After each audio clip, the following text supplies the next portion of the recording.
오늘의 헤드라인 뉴스입니다. AI 거품 논란이 확산되는 가운데 빅쇼트의 마이클 버리가 엔비디아와 팔란티어 주가 하락에 베팅하면서 기술주 전반이 약세를 보이고 있습니다. 전문가들도 고평가 우려를 지적하며 주가 조정 가능성을 경고했습니다. 비트코인이 장중 6% 넘게 급락하며 약 4개월 만에 10만 달러 선이 무너졌습니다. 연준의 매파 기조와 미 연방정부 셧다운 장기화, 대규모 롱 포지션 청산이 겹치며 투자 심리가 급격히 냉각됐습니다. 이더리움도 급락하는 등 코인 시장 전반에 충격이 번지고 있습니다. 국내 10개 금융지주회사가 올해 상반기 15조 원이 넘는 순이익을 거두며 반기 기준 역대 최대 실적을 기록했습니다. 고금리로 은행 이자 이익이 늘고 증권, 보험 등 비은행 부문 실적이 개선됐습니다. 미국 국방장관이 한국의 핵 잠수함 도입을 적극 지원하겠다는 뜻을 밝혔습니다. 핵 잠수함은 2020년대 후반 건조를 시작해 2030년대 중후반 진수가 가능할 것으로 전망됩니다. 자원관리실장은 원자로와 무장체계 등 핵심 기술을 확보 중이며 안정성 검증도 진행 중이라고 설명했습니다. 시청자 여러분 안녕하세요. 여러분의 성공 투자를 응원합니다. 출발 증시와이드 2부 시작합니다. 진행의 이가은입니다. 어제 뉴욕 증시는 하락하면서 마감했습니다. 하루 만에 얼굴이 바뀐 시장이었죠. 특히나 그동안은 조정이 언제든 나올 수 있겠다라고 생각을 하면서 파티를 즐겨왔었는데 막상 또 이렇게 지수가 빠지니까 걱정이 될 수밖에 없습니다. 증시는 팔란티어가 가장 급락을 좀 했고요. 이 중심으로 해서 AI 버블론이 다시 한번 불거지게 됐습니다. 암호화폐 흐름도 좋진 않습니다. 어제는 이제 10만 달러 선 하회까지 나온 상황인데요. 이제 그럼 중요한 건 이 조정이 얼마나 오랫동안 지속되는지 여부가 아닐까 싶습니다. 자세한 내용들 개장한 후에 함께 짚어보도록 하겠습니다. 자, 그럼 이어서 오늘 저희가 준비한 코너도 하나씩 소개해드리도록 하겠습니다.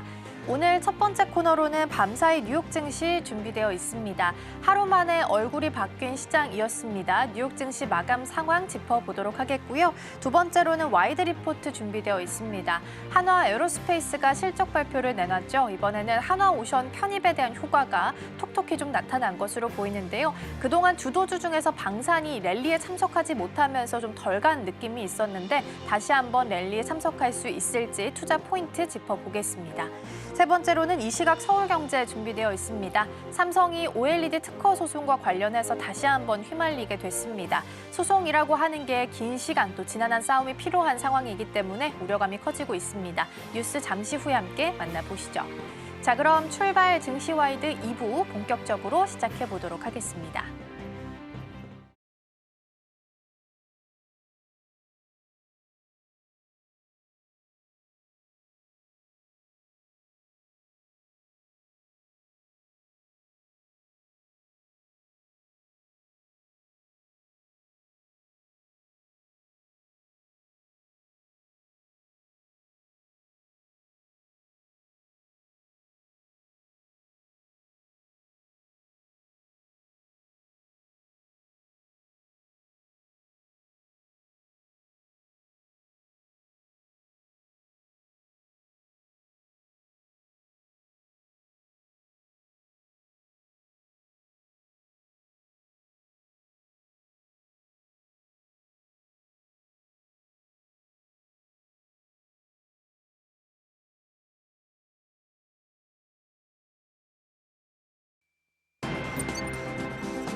네, 빅쇼트의 주인공인 마이클 버리가 엔비디아와 팔란티어에 크게 좀 숏배팅이 들어가 있다라는 부분이 공개가 됐죠. 이 숏배팅이라고 하는 건 주가 하락에 배팅을 하고 있는 겁니다. 그렇다 보니까 AI 버블론이 다시 한번 불거지고 있긴 한데요. 사실상 지금까지는 마이클 버리 입장에서는 손실을 좀 보고 있는 구간이기 때문에 이 진위 여부는 투자자 입장에서 한 번 더 고민을 해봐야 되지 않을까 싶긴 합니다.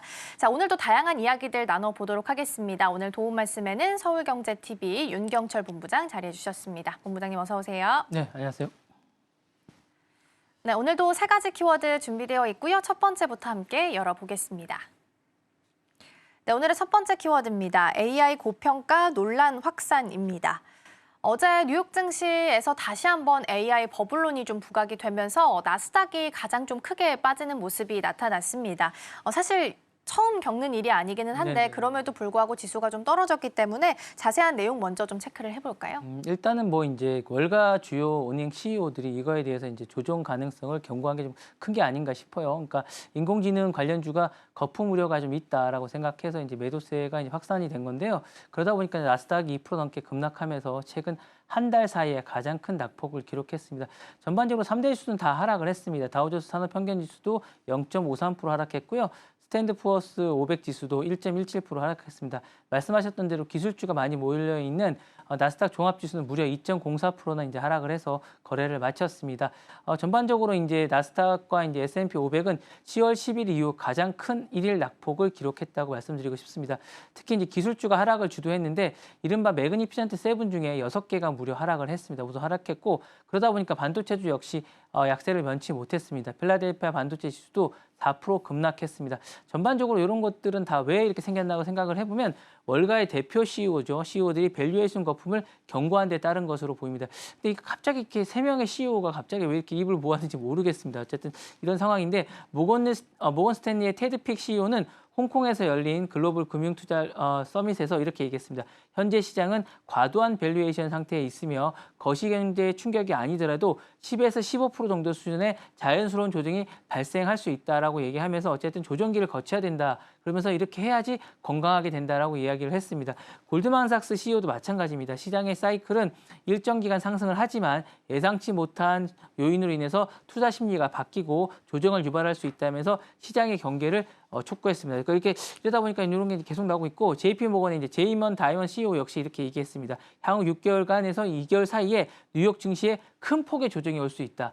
뭐 마치 지금이 그런 것처럼 이야기를 했고요. 지정학적 리스크와 고금리 사이에서 잠재적 위험 요소가 지목되고 있다라고 생각하고 있다라고 이야기를 했습니다. 그러다 보니 이런 것들이 상당한 의미를 좀 부여하는 게 아닌가라는 생각이 듭니다. 그래서 말씀하셨던 대로 스타헤지 펀드 매니저죠. 마이클 버리가 이런 그 말씀하셨던 대로 팔란티에 9억 달러의 공매도 포지션을 취했고 어쨌든 또한 엔비디아의 소규모 매도 포지션을 취한 거로 잡으면서 이런 부분이 알려지면서 전반적으로 이제 투자 심리가 위축된 게 아닌가라는 생각이 듭니다. AI 이제 거품론이 본격화되고 있는 가운데 투자자들은 버리의 움직임에 대해서 이제 AI에 대한 경고로 신호로 받아들이고 있는 것 같습니다. 그래서 이러다 보니까 우버도 실적 부진으로 5.1% 하락을 했고 스포티파이와 쇼피파이 역시 각각 2.3%와 6.9% 이제 급락했습니다. 또 문제는 이런 것 같아요. 시장 불안이 이제 지금 연방정부 셧다운이 장기화되고 있고 35일째 문을 닫은 상태인데 이게 계속 최장이 아닌가라는 생각이 들어 이제 이 부분이 되고 있는데 그러다 보니까 이제 공식 지표가 안 나오고 있다 보니까 투자자들이 더 불안해하는 것 같습니다. 민간 부분의 ADP 고용 보고서라든가 연중 관계자들 입을 통해서만 어쨌든 통화 정책 방향을 하고 있는데 그러다 보니까 이렇게 어떤 불안감이 계속 혼재되다 보니까 지금 조정기를 거치는 게 아닌가라는 생각이 듭니다. 네, 어제 또 크게 하락했던 종목 중 하나가 팔란티어죠. 사실 실적을 뜯어보면 나쁘진 않았는데 지금 나오고 있는 매출과 EPS 대비해서 주가가 너무 좀 고평가를 받고 있다라는 논란이 좀 만들어지게 되면서 어제는 좀 크게 하락하는 모습이 나타났습니다. 이제 트럼프 대통령의 관세로 4월 8일에 바닥을 찍고 나서 지금까지 한 6개월 이상 쭉 상승을 해왔기 때문에 시장 안에서는 피로감을 느낄 수밖에 없었다라는 부분도 함께 챙겨서 보셔야겠습니다. 자, 그러면 이번 하락을 두고서 단순한 조정으로 판단해야 할지도 고민하실 것 같습니다. 어떻게 보실까요?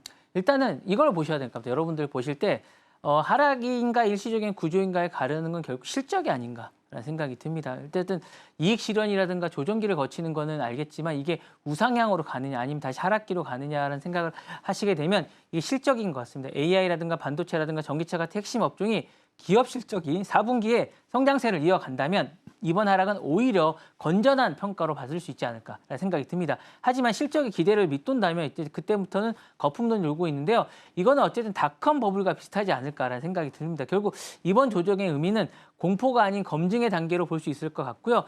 기술의 혁신은 여전히 진행 중이지만 투자자들은 이미 과열된 기대보다는 실질적인 성과를 확인을 할 것이고 이 확인이 되면 다시 우상향으로 가겠지만 그렇지 않으면 조정기를 거쳐서 약간 침체기로 가지 않을까라는 생각이 듭니다. 결국 이 실적을 유심히 보시고 이 실적에 따라서 투자의 포지셔닝을 잡으시는 게 가장 좋지 않을까라는 생각이 듭니다. 네, 단순한 조정일지 아닐지의 그 기준은 실적으로 봐야 된다라는 코멘트 함께 주셨습니다. 첫 번째로 뉴욕 증시 마감 상황 자세하게 살펴봤고요. 두 번째로 넘어가 보겠습니다. 네, 오늘의 두 번째 키워드입니다. 머스크 보상안 반대입니다. 테슬라 이제 주주총회가 얼마 남지 않았죠. 현지 시각으로 11월 6일이기 때문에 우리 시간으로 아마 내용들 11월 7일에 확인을 좀 할 수 있을 텐데요. 테슬라의 이제 보상안과 관련된 내용이 가장 중심으로 좀 이야기가 되고 있는 상황입니다. 근데 이제 밤사이에 노르웨이의 국부펀드가 반대표를 행사하겠다라고 이야기를 내놓게 되면서 어제 테슬라의 주가가 좀 크게 하락하기도 했었는데요. 자세한 내용 먼저 좀 짚어볼까요? 노르웨이 국부펀드는 상당히 좀 의미가 좀 있을 것 같아요. 왜냐하면 이게 테슬라 지분의 1.16% 이제 보유한 주요 기관 투자자고요. 테슬라의 10대 주주 중에 한 명입니다. 그리고 이제 이게 노르웨이 국부펀드의 기본적인 성향은 약간의 CEO의 펀더멘탈이라든가 이런 건전성을 상당히 중요시합니다. 그런 곳이 이제 이렇게 얘기를 했기 때문에 상당한 파급 효과가 있지 않을까라는 생각이 들고요. 노르웨이 국부펀드가 운영하는 노르웨이 은행 투자 관리 측은 머스크의 어쨌든 비전이 창출한 기업 가치를 인정을 하지만 이번 보상안은 지나치게 크고 지분 희석의 우려가 있다. 그러니까 제가 볼 때 지분 희석에 대해서 약간 염려를 하는 것 같아요. 그러니까 핵심 인물이 완화 장치가 부족하다라고 얘기를 하고 있고요. 말씀하셨던 대로 이제 문제가 된 보상안은 이제 6일날 주주총회에 붙여집니다. 이게 상당한 쟁점이 되지 않을까라는 생각인데 머스크 CEO가 테슬라 시가총액에 8조 5천억 달러를 끌어올리고 단계별 목표가 이제 12단계가 있는데 이걸 달성하게 될 경우에 최대 지분이 이제 12%를 추가로 받는 겁니다. 그래서 지금 어쨌든 13% 정도 되기 때문에 이게 그렇게 되는 경우 25%가 되기 때문에 상당히 이제 다른 주주들은 상당히 부담을 좀 물론 자신의 부도 올라가지만 이게 전반적으로 경영권이라든가 뭔가를 살 때 앞으로 뭔가를 살 때 부담이 된다라고 생각을 하고 있고 이게 주식에 전반적으로 안 좋을 수도 있고 무리하게 뭔가를 할 수 있다라는 우려가 있다라는 거죠. 그래서 이 부분을 두고 이미 많은 부분에서 반대 여론이 있었습니다. 최대 의결 자문사죠 ISS가 보상안 규모가 천문학적이라고 이야기를 하고 있고요. 미국 내 노조와 시민단체도 테슬라를 되찾자 테이크백 테슬라라는 웹사이트를 만들어서 이걸 반대하고 있습니다. 물론 이걸 모두가 다 반대하는 건 아닙니다. 약간 소수 지분을 갖고 있다라든가 뭐 소수 기관들이라든가 투자자들은 뭐 이런 것에 대해서 찬성을 하고 있습니다. 그 이유도 다양한데요. 테슬라 지분을 약간 0.4% 이제 보유한 바론 캐피탈 매니지먼트 등 일부 기관들은 머스크 리더십이 어쨌든 테슬라고 테슬라가 꼭 머스크라는 이런 생각을 가져야 된다라고 생각하면서 장기적인 핵심원이라고 얘기하면서 찬성 의사를 보냈습니다. 그래서 이게 약간 혼재되고 있다고 보시면 될 것 같고 테슬라 이사회도 이제 주주들에게 보낸 공개 서한에서 보상안이 부과되면 머스크가 회사를 떠날 수도 있다. 이걸 조심해야 된다라고 얘기를 하고 있습니다. 그래서 이런 부분들이 서로 혼재되어 있는 상황이기 때문에 이번 어쨌든 표결에 따라서 머스크의 테슬라 내 지배력은 물론 향후에 이제 회사 방향도 많이 바뀌지 않을까라는 생각이 돼서 이 부분은 어쨌든 리더십을 둘러싼 중대 분수령이 되지 않을까라는 생각이 듭니다. 그리고 투자자들도 이 부분에 따라서 이 결과에 따라서 상당한 많은 변화가 있지 않을까라는 생각이 듭니다. 네, 노르웨이 국부펀드가 또 일단 지분을 많이 보유하고 있는 핵심 주주 중에 한 명이기 때문에 더 주목을 좀 받고 있는 것 같고요. 머스크가 여태까지 이뤄낸 가치에 대해서는 긍정적으로 평가를 하지만 큰 규모의 보상에 있어서는 약간은 좀 반대표를 던지고 있는 것 같습니다. CEO 권한과 책임의 그 균형이라는 내용에 대해서 어디까지 허용할 것인가 이 부분도 좀 중요해 보이긴 하는데요. 이번 사안을 어떻게 판단을 좀 하면 좋을까요? 이번 사안의 이제 근본적인 질문은 이런 것 같아요. 성과에 대한 정당한 보상인가 아니면 권력 집중을 위한 신호인가. 그러니까 이게 약간 권력 집중이라는 신호로 주주들이 평가를 한다면 이게 어쨌든 부결될 가능성이 있고요. 아니면 이게 성과에 대한 정당한 보상이고 테슬라의 성장을 위한 것이라고 생각을 한다면 어쨌든 이게 이쪽으로 갈 것 같은 그런 생각이 듭니다. 그래서 어쨌든 이런 근본적인 질문이고 이제 한 번은 짚고 넘어가야 되지 않을까라는 생각이 들어서 하는 것 같고요.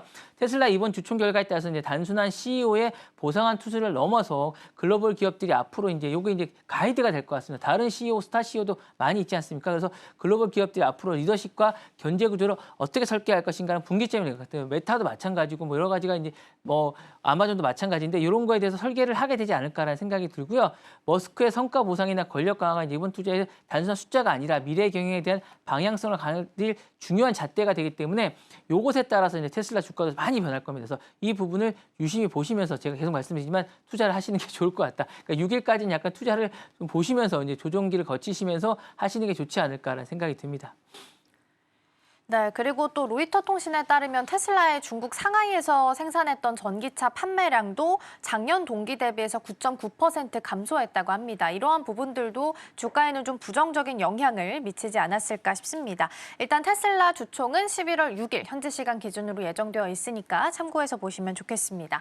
자, 이어서 마지막 키워드 살펴보시죠. 네, 오늘의 마지막 키워드입니다. 빅테크 빚내서 AI 투자입니다. 요즘에 AI 경쟁이 격화하고 있다 보니까 이 기업들마다 빚을 내서라도 공격적인 투자를 하려는 움직임이 좀 나타나고 있는 것 같습니다. 지금 우리가 생각하고 있는 M7 기업들도 마찬가지일 텐데요. 어떤 내용이며 왜 이런 전략을 취하는 걸까요? 요즘에 AI 기업들에 대해서 이제 그 유행어가 있다고 합니다. 빅테크, 빅테크라고 이제 얘기한다고 하는데 이게 약간 왜 그런가 보면 이게 어쨌든 지금 무한 경쟁이고 돈이 들어간다는 측면이 있기 때문에 그래서 하는 것 같아요. 그래서 알파벳이 최근 미국과 유럽 금융시장에서 총 250억 달러의 회사채를 준비 중입니다. 이는 역대 최대 규모라고 할 수 있을 것 같은데요. 현재까지 알려진 목적은 AI 인프라 구축과 데이터 센터 확보 그리고 차세대 반도체 설비에 필요한 자금, 결국 다 AI에 들어간다는 거죠. 사실 이번에 발행은 단기 유동성 확보라기보다는 장기 투자금 마련을 위해서 안정적으로 이제 마련하기 위한 전략이라고 나오고 있고요. 어쨌든 알파벳이 대규모의 어떤 채권 발행을 하는 거는 그만큼 AI 기술 주도에서 한 발 앞서가겠다는 의지가 있는 게 아닌가라는 생각이 듭니다.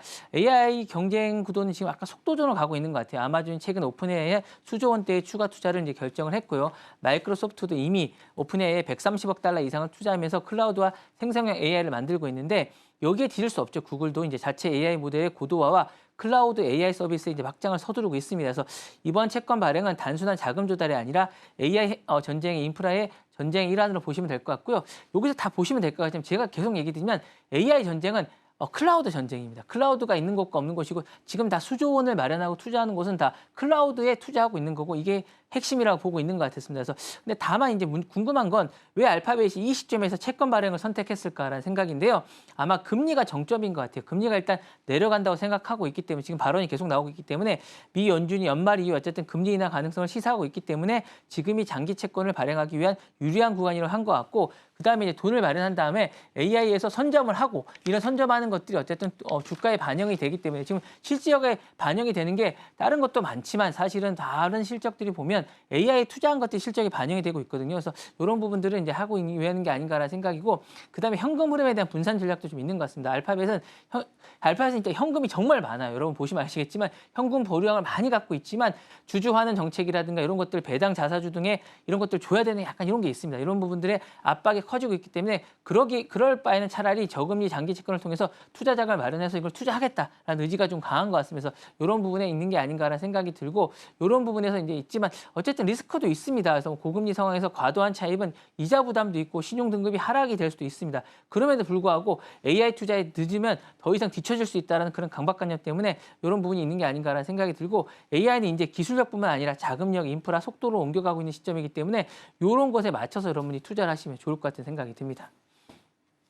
네, 빚을 내서라도 AI 투자에 있어서 경쟁력을 강화시키기 위한 움직임을 나타내고 있다라는 건데요. 알파벳을 중심으로 해서 좀 살펴봤습니다. 그럼 채권 발행 같은 이러한 전략들이 알파벳의 재무 건전성에 있어서는 어떤 영향을 좀 주게 될까요? 일단 여러분들 건전성에는 뭐 크게 부담이 늘어나는 건 사실이지만 채권 발행이 단기적 유동성 위기와는 약간 거리가 좀 멀다고 할 수 있을 것 같고요. 지금 미국 채권 금리를 보시면 4.5에서 4.2%인데 이게 250억 달러 발행 기준인 이자 비용만 약 이제 12억 달러 정도인데 이게 어쨌든 장기적으로 하는 거기 때문에 순이익이나 이 부분에 어쨌든 부담은 될 수 있습니다. 게다가 이제 AI 특성상 즉각적으로 나오지 않는 부분이 있기 때문에 이런 것들은 부담이 되겠지만 장기적으로 보면 이 부분은 있지만 장기적으로 본다면 그렇게 부담이 되지 않는다는 거죠. 그래서 이 부분이 있지만 근데 다만 여러분이 보셔야 될 거는 불확실성입니다. 불확실성. 그러니까 금리 리스크라든가 투자 수익의 미실현 리스크라든가 요 향후에 이제 AI에 대한 투자가 제대로 이루어지는가 그리고 경쟁사들과의 리스크에서 어느 정도 승리할 수 있겠는가. 지금 어쨌든 구글이라든가 알파벳은 여러 가지 자사들이 다 1등을 하고 있습니다. 그래서 리스크 관리라든가 어쨌든 이 경쟁 리스크 승리하고 있는데 이걸 빚을 내서라도 투자했지만 시장 우위를 확보를 만약에 못하게 된다면 가장 나쁜 시나리오이기 때문에 이 부분에 어쨌든 많이 보셔야 되지 않을까라는 생각이 듭니다. 다만 월가 애널리스트들은 알파벳의 어쨌든 재무 체력이라는 이런 게 워낙 탄탄하기 때문에 돈을 워낙 많이 가지고 있기 때문에 조달이 위험하기보다는 공격적인 성장 신호를 이제 많이 보고 있기 때문에 이런 점에 초점이 많이 맞춰지고 있다고 말씀드리고 싶고 이 부분이 어떤 향후에 어떻게 작용할지는 이제 좀 더 지켜봐야 될 것 같은 그런 생각이 들거든요. 어쨌든 내년 1분기라든가 2분기 정도의 성과가 어떻게 나오는지를 보셔야 될 것 같고 결론적으로 말씀을 드리면 알파벳은 어쨌든 이번 채권 발행은 부채 확대와 AI 주도권이라는 요 사이에서 줄타기를 하고 있기 때문에 결국에 계속 말씀드리지만 실적이다. 실적이 어떻게 나오느냐가 아마 관건이 되지 않을까라는 생각이 들어서 이 결정이 승부수가 될지 부담이 될지는 좀 더 지켜봐야겠지만 실적에 따라서는 평가받지 않을까라는 생각이 듭니다. 네, 지금 당장 봤을 때는 뭐 위험하진 않겠지만 오히려 성장성에 대해서 좀 긍정적인 평가를 해주고 있는 것 같고요. 반대로 이제 4분기 그리고 내년에 이제 실적이 나오는 걸 통해서 진정한 의미의 평가가 나올 수 있겠다라는 말씀 함께 주셨습니다. 자, 이렇게 해서 세 가지 키워드 잘 살펴봤고요. 본부장님과는 여기서 인사 나누겠습니다. 오늘 말씀 고맙습니다. 감사합니다.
증권가들이 바라보는 종목에 대한 시선들 함께 살펴보겠습니다. 와이드 리포트 시간입니다. 오늘 제가 가져온 리포트 살펴보시면요. 한화 에어로스페이스에 대한 DS 투자증권의 시선을 가져와 봤습니다. 리포트 제목은 바로 29년까지 성장합니다인데요. 최근 한화 에어로스페이스가 3분기 후실적을 발표하면서 시장에서도 다시 한번 주목을 받고 있습니다. 이번 리포트의 핵심은 딱 하나로 정리가 되고 있습니다. 바로 지상 방산 부문의 성장이 한화 에어로스페이스의 성장을 이끌고 있다는 사실입니다. DS투자증권은 이런 흐름이 단기적인 반짝 성과가 아니라 2029년까지 이어질 장기적인 성장세로 보고 있고요. 투자 의견은 매수 유지, 그리고 목표 주가는 기존보다 높여서 146만 원을 제시한 상황입니다. 먼저 3분기 실적부터 함께 정리를 해보겠습니다. 한화 에어로스페이스 같은 경우에는 지금 3분기 실적이 이번 분기에 6조 4,865억 원을 기록했고요. 영업이익은 8,564억 원이라는 숫자가 나왔습니다. 매출 같은 경우에는 지난해보다 147%, 영업이익은 79% 늘어나게 된 결과였는데요.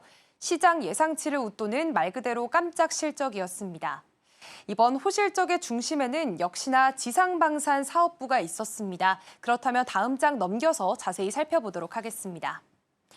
네, 일단 이번 2025년 3분기 실적 리뷰를 살펴보시면요. 지상 방산 사업 부문 매출부터 살펴보도록 하겠습니다. 일단 매출 같은 경우에는 2조 1,099억 원이라는 숫자가 찍혔고 영업이익의 경우에는 5,726억 원이 나오게 됐습니다. 전년 대비해서 각각 27%, 30% 증가하게 된 수치인데요. 지금 국내에서는 주요 양산 사업들이 본격화가 되면서 내수 매출이 32% 늘게 됐습니다. 그리고 양산형 사업 특성상 생산이 안정이 될수록 수익률이 더 높아지는 구조가 작용했다고 DS투자증권은 분석을 하고 있습니다. 수출 쪽에서는 폴란드로 K9 자주포 18문, 그리고 천무 다연장 로켓 9대가 인도가 됐고요. 지금 2분기보다 수량은 조금 줄긴 했지만 대신해서 유도탄과 이 부속품 매출이 늘게 됐습니다.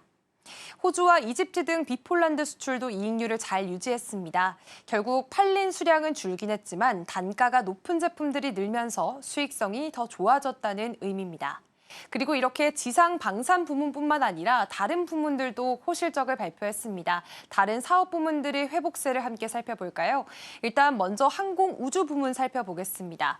항공 우주 부문의 경우에는 정비 수요가 늘고 부품 교체 같은 매출들이 증가하게 되면서 매출 같은 경우에는 6,040억 원이라는 숫자가 찍히게 됐고요. 그리고 영업이익 측면에서는 31억 원이 나오게 됐습니다. 그리고 이제 하나오션도 좋았습니다. 하나오션 같은 경우에는 지금 LNG선 그리고 특수선 매출이 늘게 되면서 매출은 3조 234억 원 그리고 영업이익 같은 경우에는 2,898억 원이 나오게 됐습니다. 고부가 가치 선박 인도 비중이 커지게 되면서요. 조선 부문에 대한 실적이 꾸준히 개선이 되고 있는 모습입니다. 그리고 이제 다른 자회사죠. 하나시스템 역시나 매출 같은 경우에 8,077억 원 나오게 됐고요. 영업이익은 225억 원이라는 수치를 기록했습니다.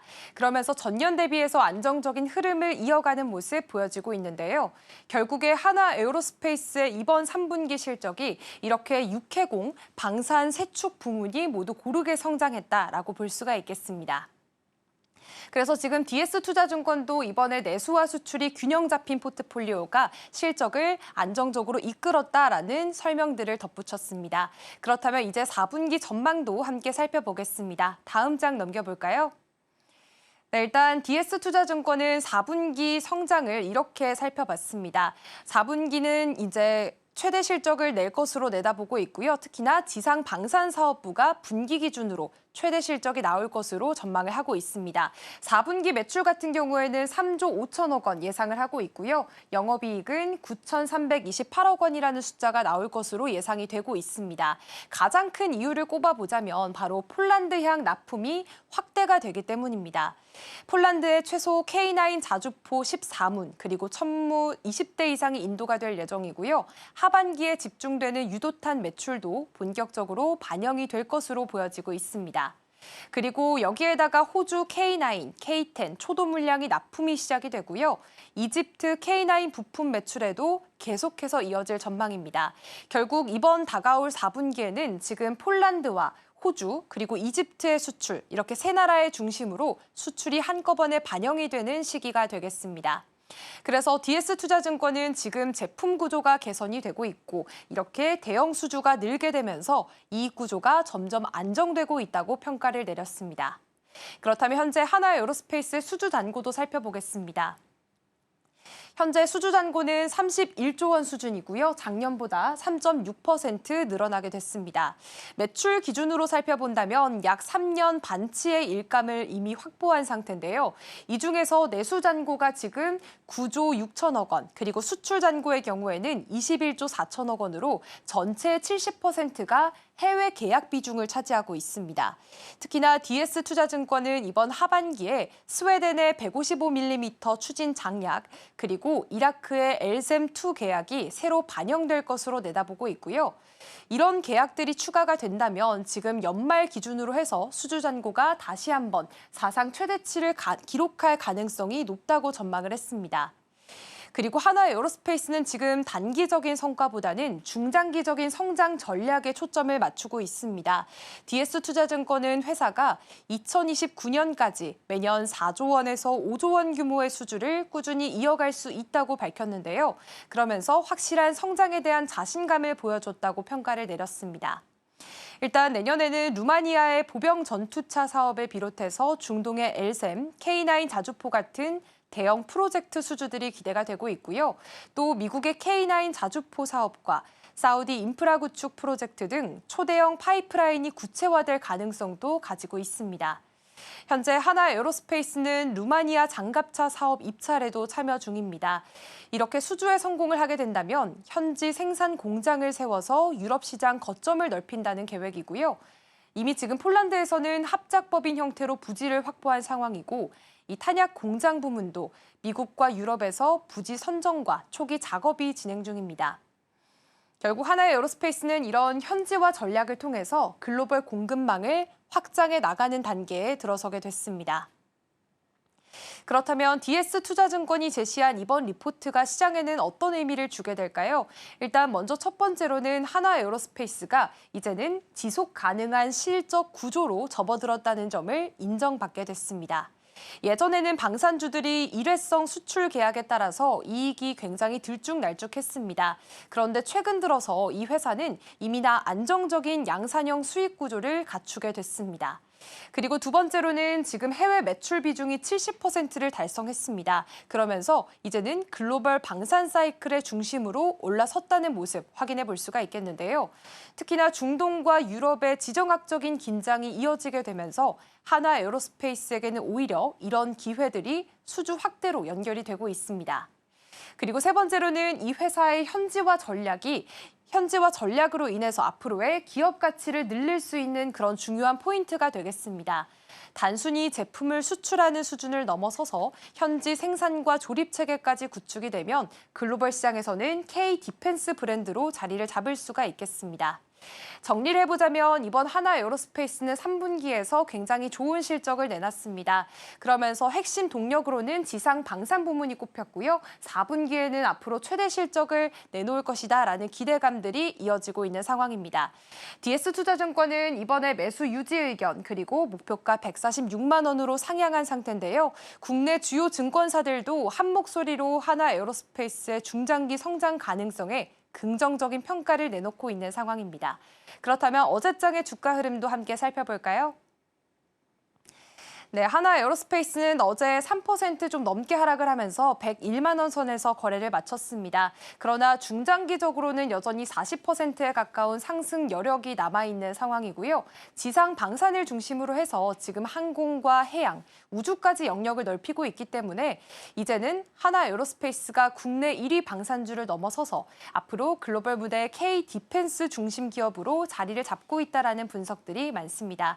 앞으로의 행보 지켜보시면 좋겠습니다. 지금까지 와이드 리포트였습니다.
시시각각 변하는 시장 흐름, 서울경제는 어떤 뉴스에 주목하고 있는지 살펴보겠습니다. 이승희 앵커 나와 계십니다. 어서 오세요. 안녕하세요. 네, 오늘도 세 가지 키워드 준비되어 있습니다. 하나씩 열어보겠습니다. 자, 첫 번째로는 삼성전자 소식입니다. OLED 특허와 관련해서 다시 한번 좀 소송에 휘말린 모습입니다. 삼성전자는 항소하겠다는 입장이기는 한데 이 소송이라는 것 자체가 좀 지난한 싸움이고 시간이 많이 필요하기 때문에 우려감이 좀 높아지고 있는 상황인 것 같습니다. 두 번째로는 이제 고리 1호기 관련된 내용이고요. 해체 승인 소식은 저희가 개장 때 짚어본 바가 있었는데 본격적으로 좀 착수에 들어간 모양새입니다. 내용 함께 체크해 보겠고요. 마지막으로 어제 시장이 좀 빠졌지만 그럼에도 불구하고 자리를 지켜줬던 게 HLB입니다. 외국계에서 이제 투자 소식을 좀 전해오긴 했는데 사실상 좀 뜯어보면 안에 살펴봐야 되는 내용들이 좀 있다고 해서 이런 내용들도 함께 점검을 좀 해보도록 하겠습니다. 자, 첫 번째 키워드부터 출발해서 삼성전자부터 보겠습니다. 이 OLED 관련한 특허 소송에 휘말린 것으로 보입니다. 이 배상 규모가 2,740억 원에 달한다라고 하다 보니까 보니까 워낙 좀 문제가 좀 되고 있는 것 같아요. 뉴스 먼저 확인을 좀 해볼까요? 네, 일단 이번 소송은 미국 텍사스에 있는 연방법원의 배심원단이 내린 판결입니다. 판결인데요. 현지 시간 3일입니다. 배심원단은 삼성전자가 팩티바 디스플레이스에 OLED 기술 관련 특허 2건을 침해했다고 판단했습니다. 이에 따라 삼성전자가 약 1억 9,140만 달러, 우리 돈으로 약 2,740억 원을 배상하라라는 판결이 나왔습니다. 다만 이건 어디까지나 배심원단의 의견이지 최종 판결은 아닙니다. 법원은 이를 참고해서 최종 결정을 내리게 되는데요. 삼성전자는 즉시 이 판결에 불복할 것이며 특허 무효를 주장하는 별도 소송도 진행 중이라고 밝혔습니다. 즉, 이 특허 자체가 유효하지 않다는 논리로 대응 중인 겁니다.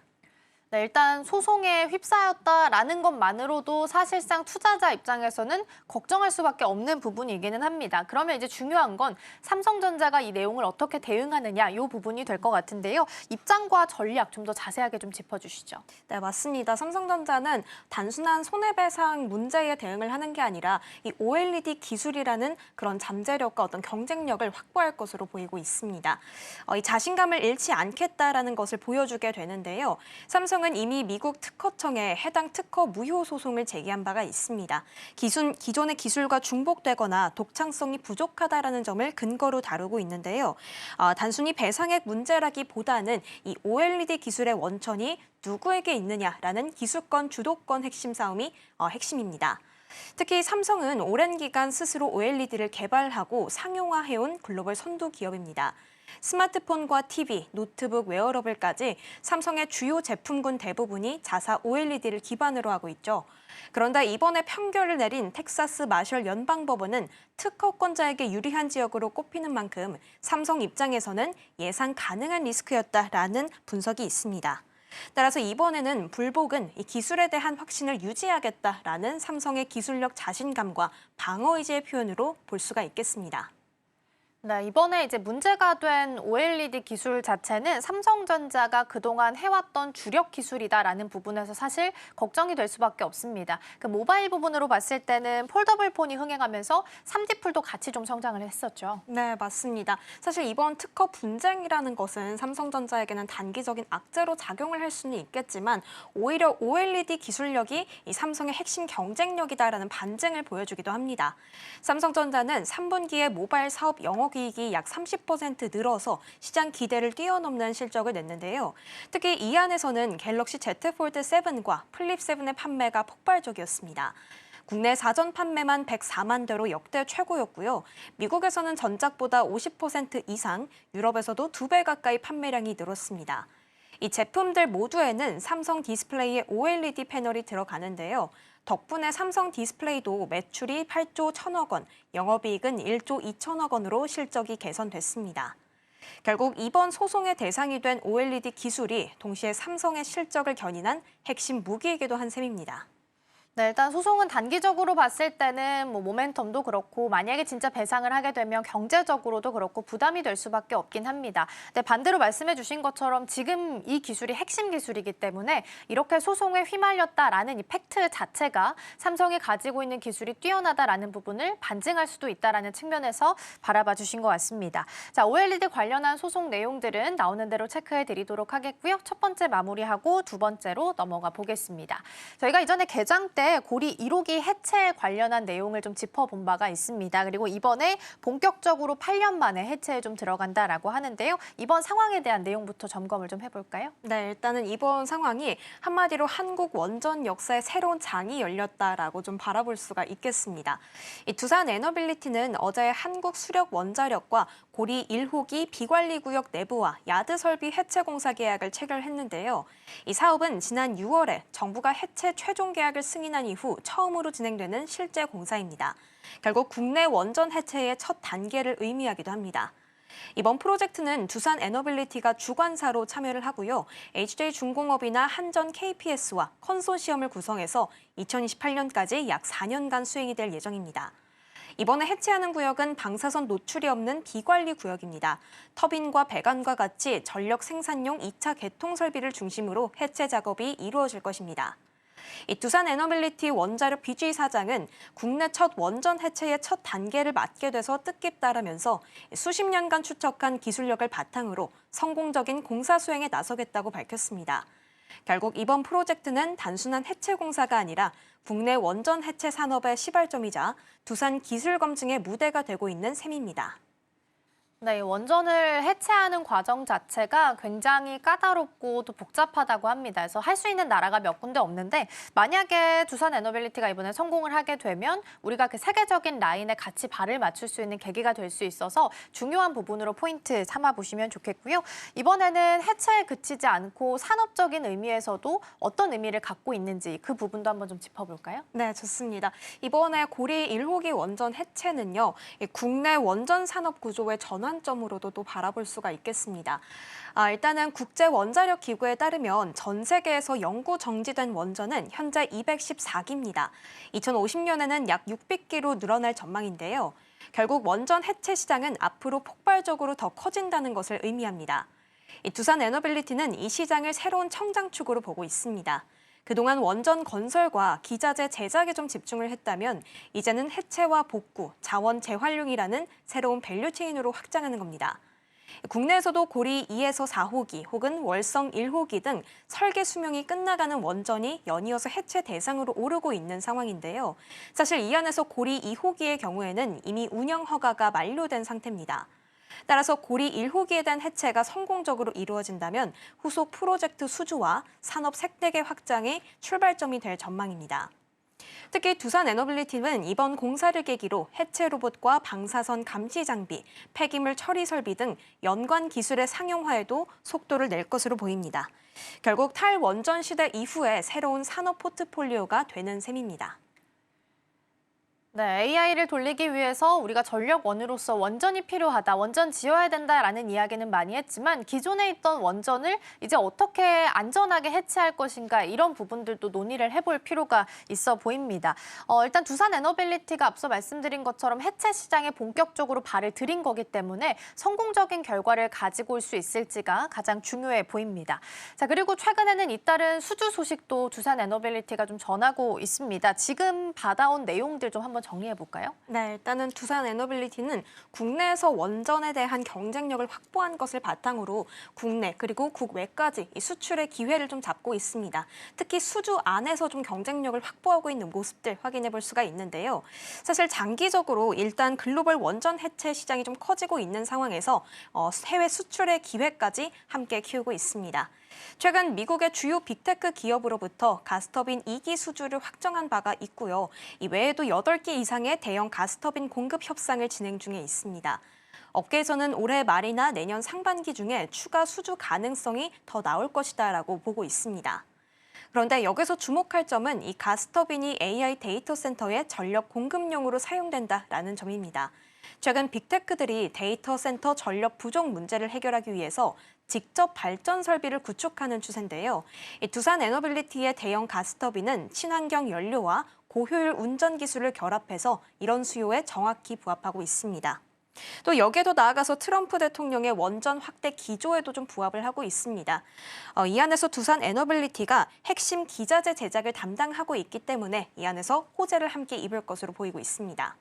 결국 두산 에너빌리티는 국내에서는 원전 해체로 폐원전 관리 산업을 선도하고 해외에서는 가스터빈을 통해서 에너지 공급망 산업을 확장하고 있는 셈입니다. 이 두 가지 축이 함께 성장하면서 중장기 포트폴리오가 완전히 재편되는 단계에 들어섰다라고 볼 수가 있겠습니다.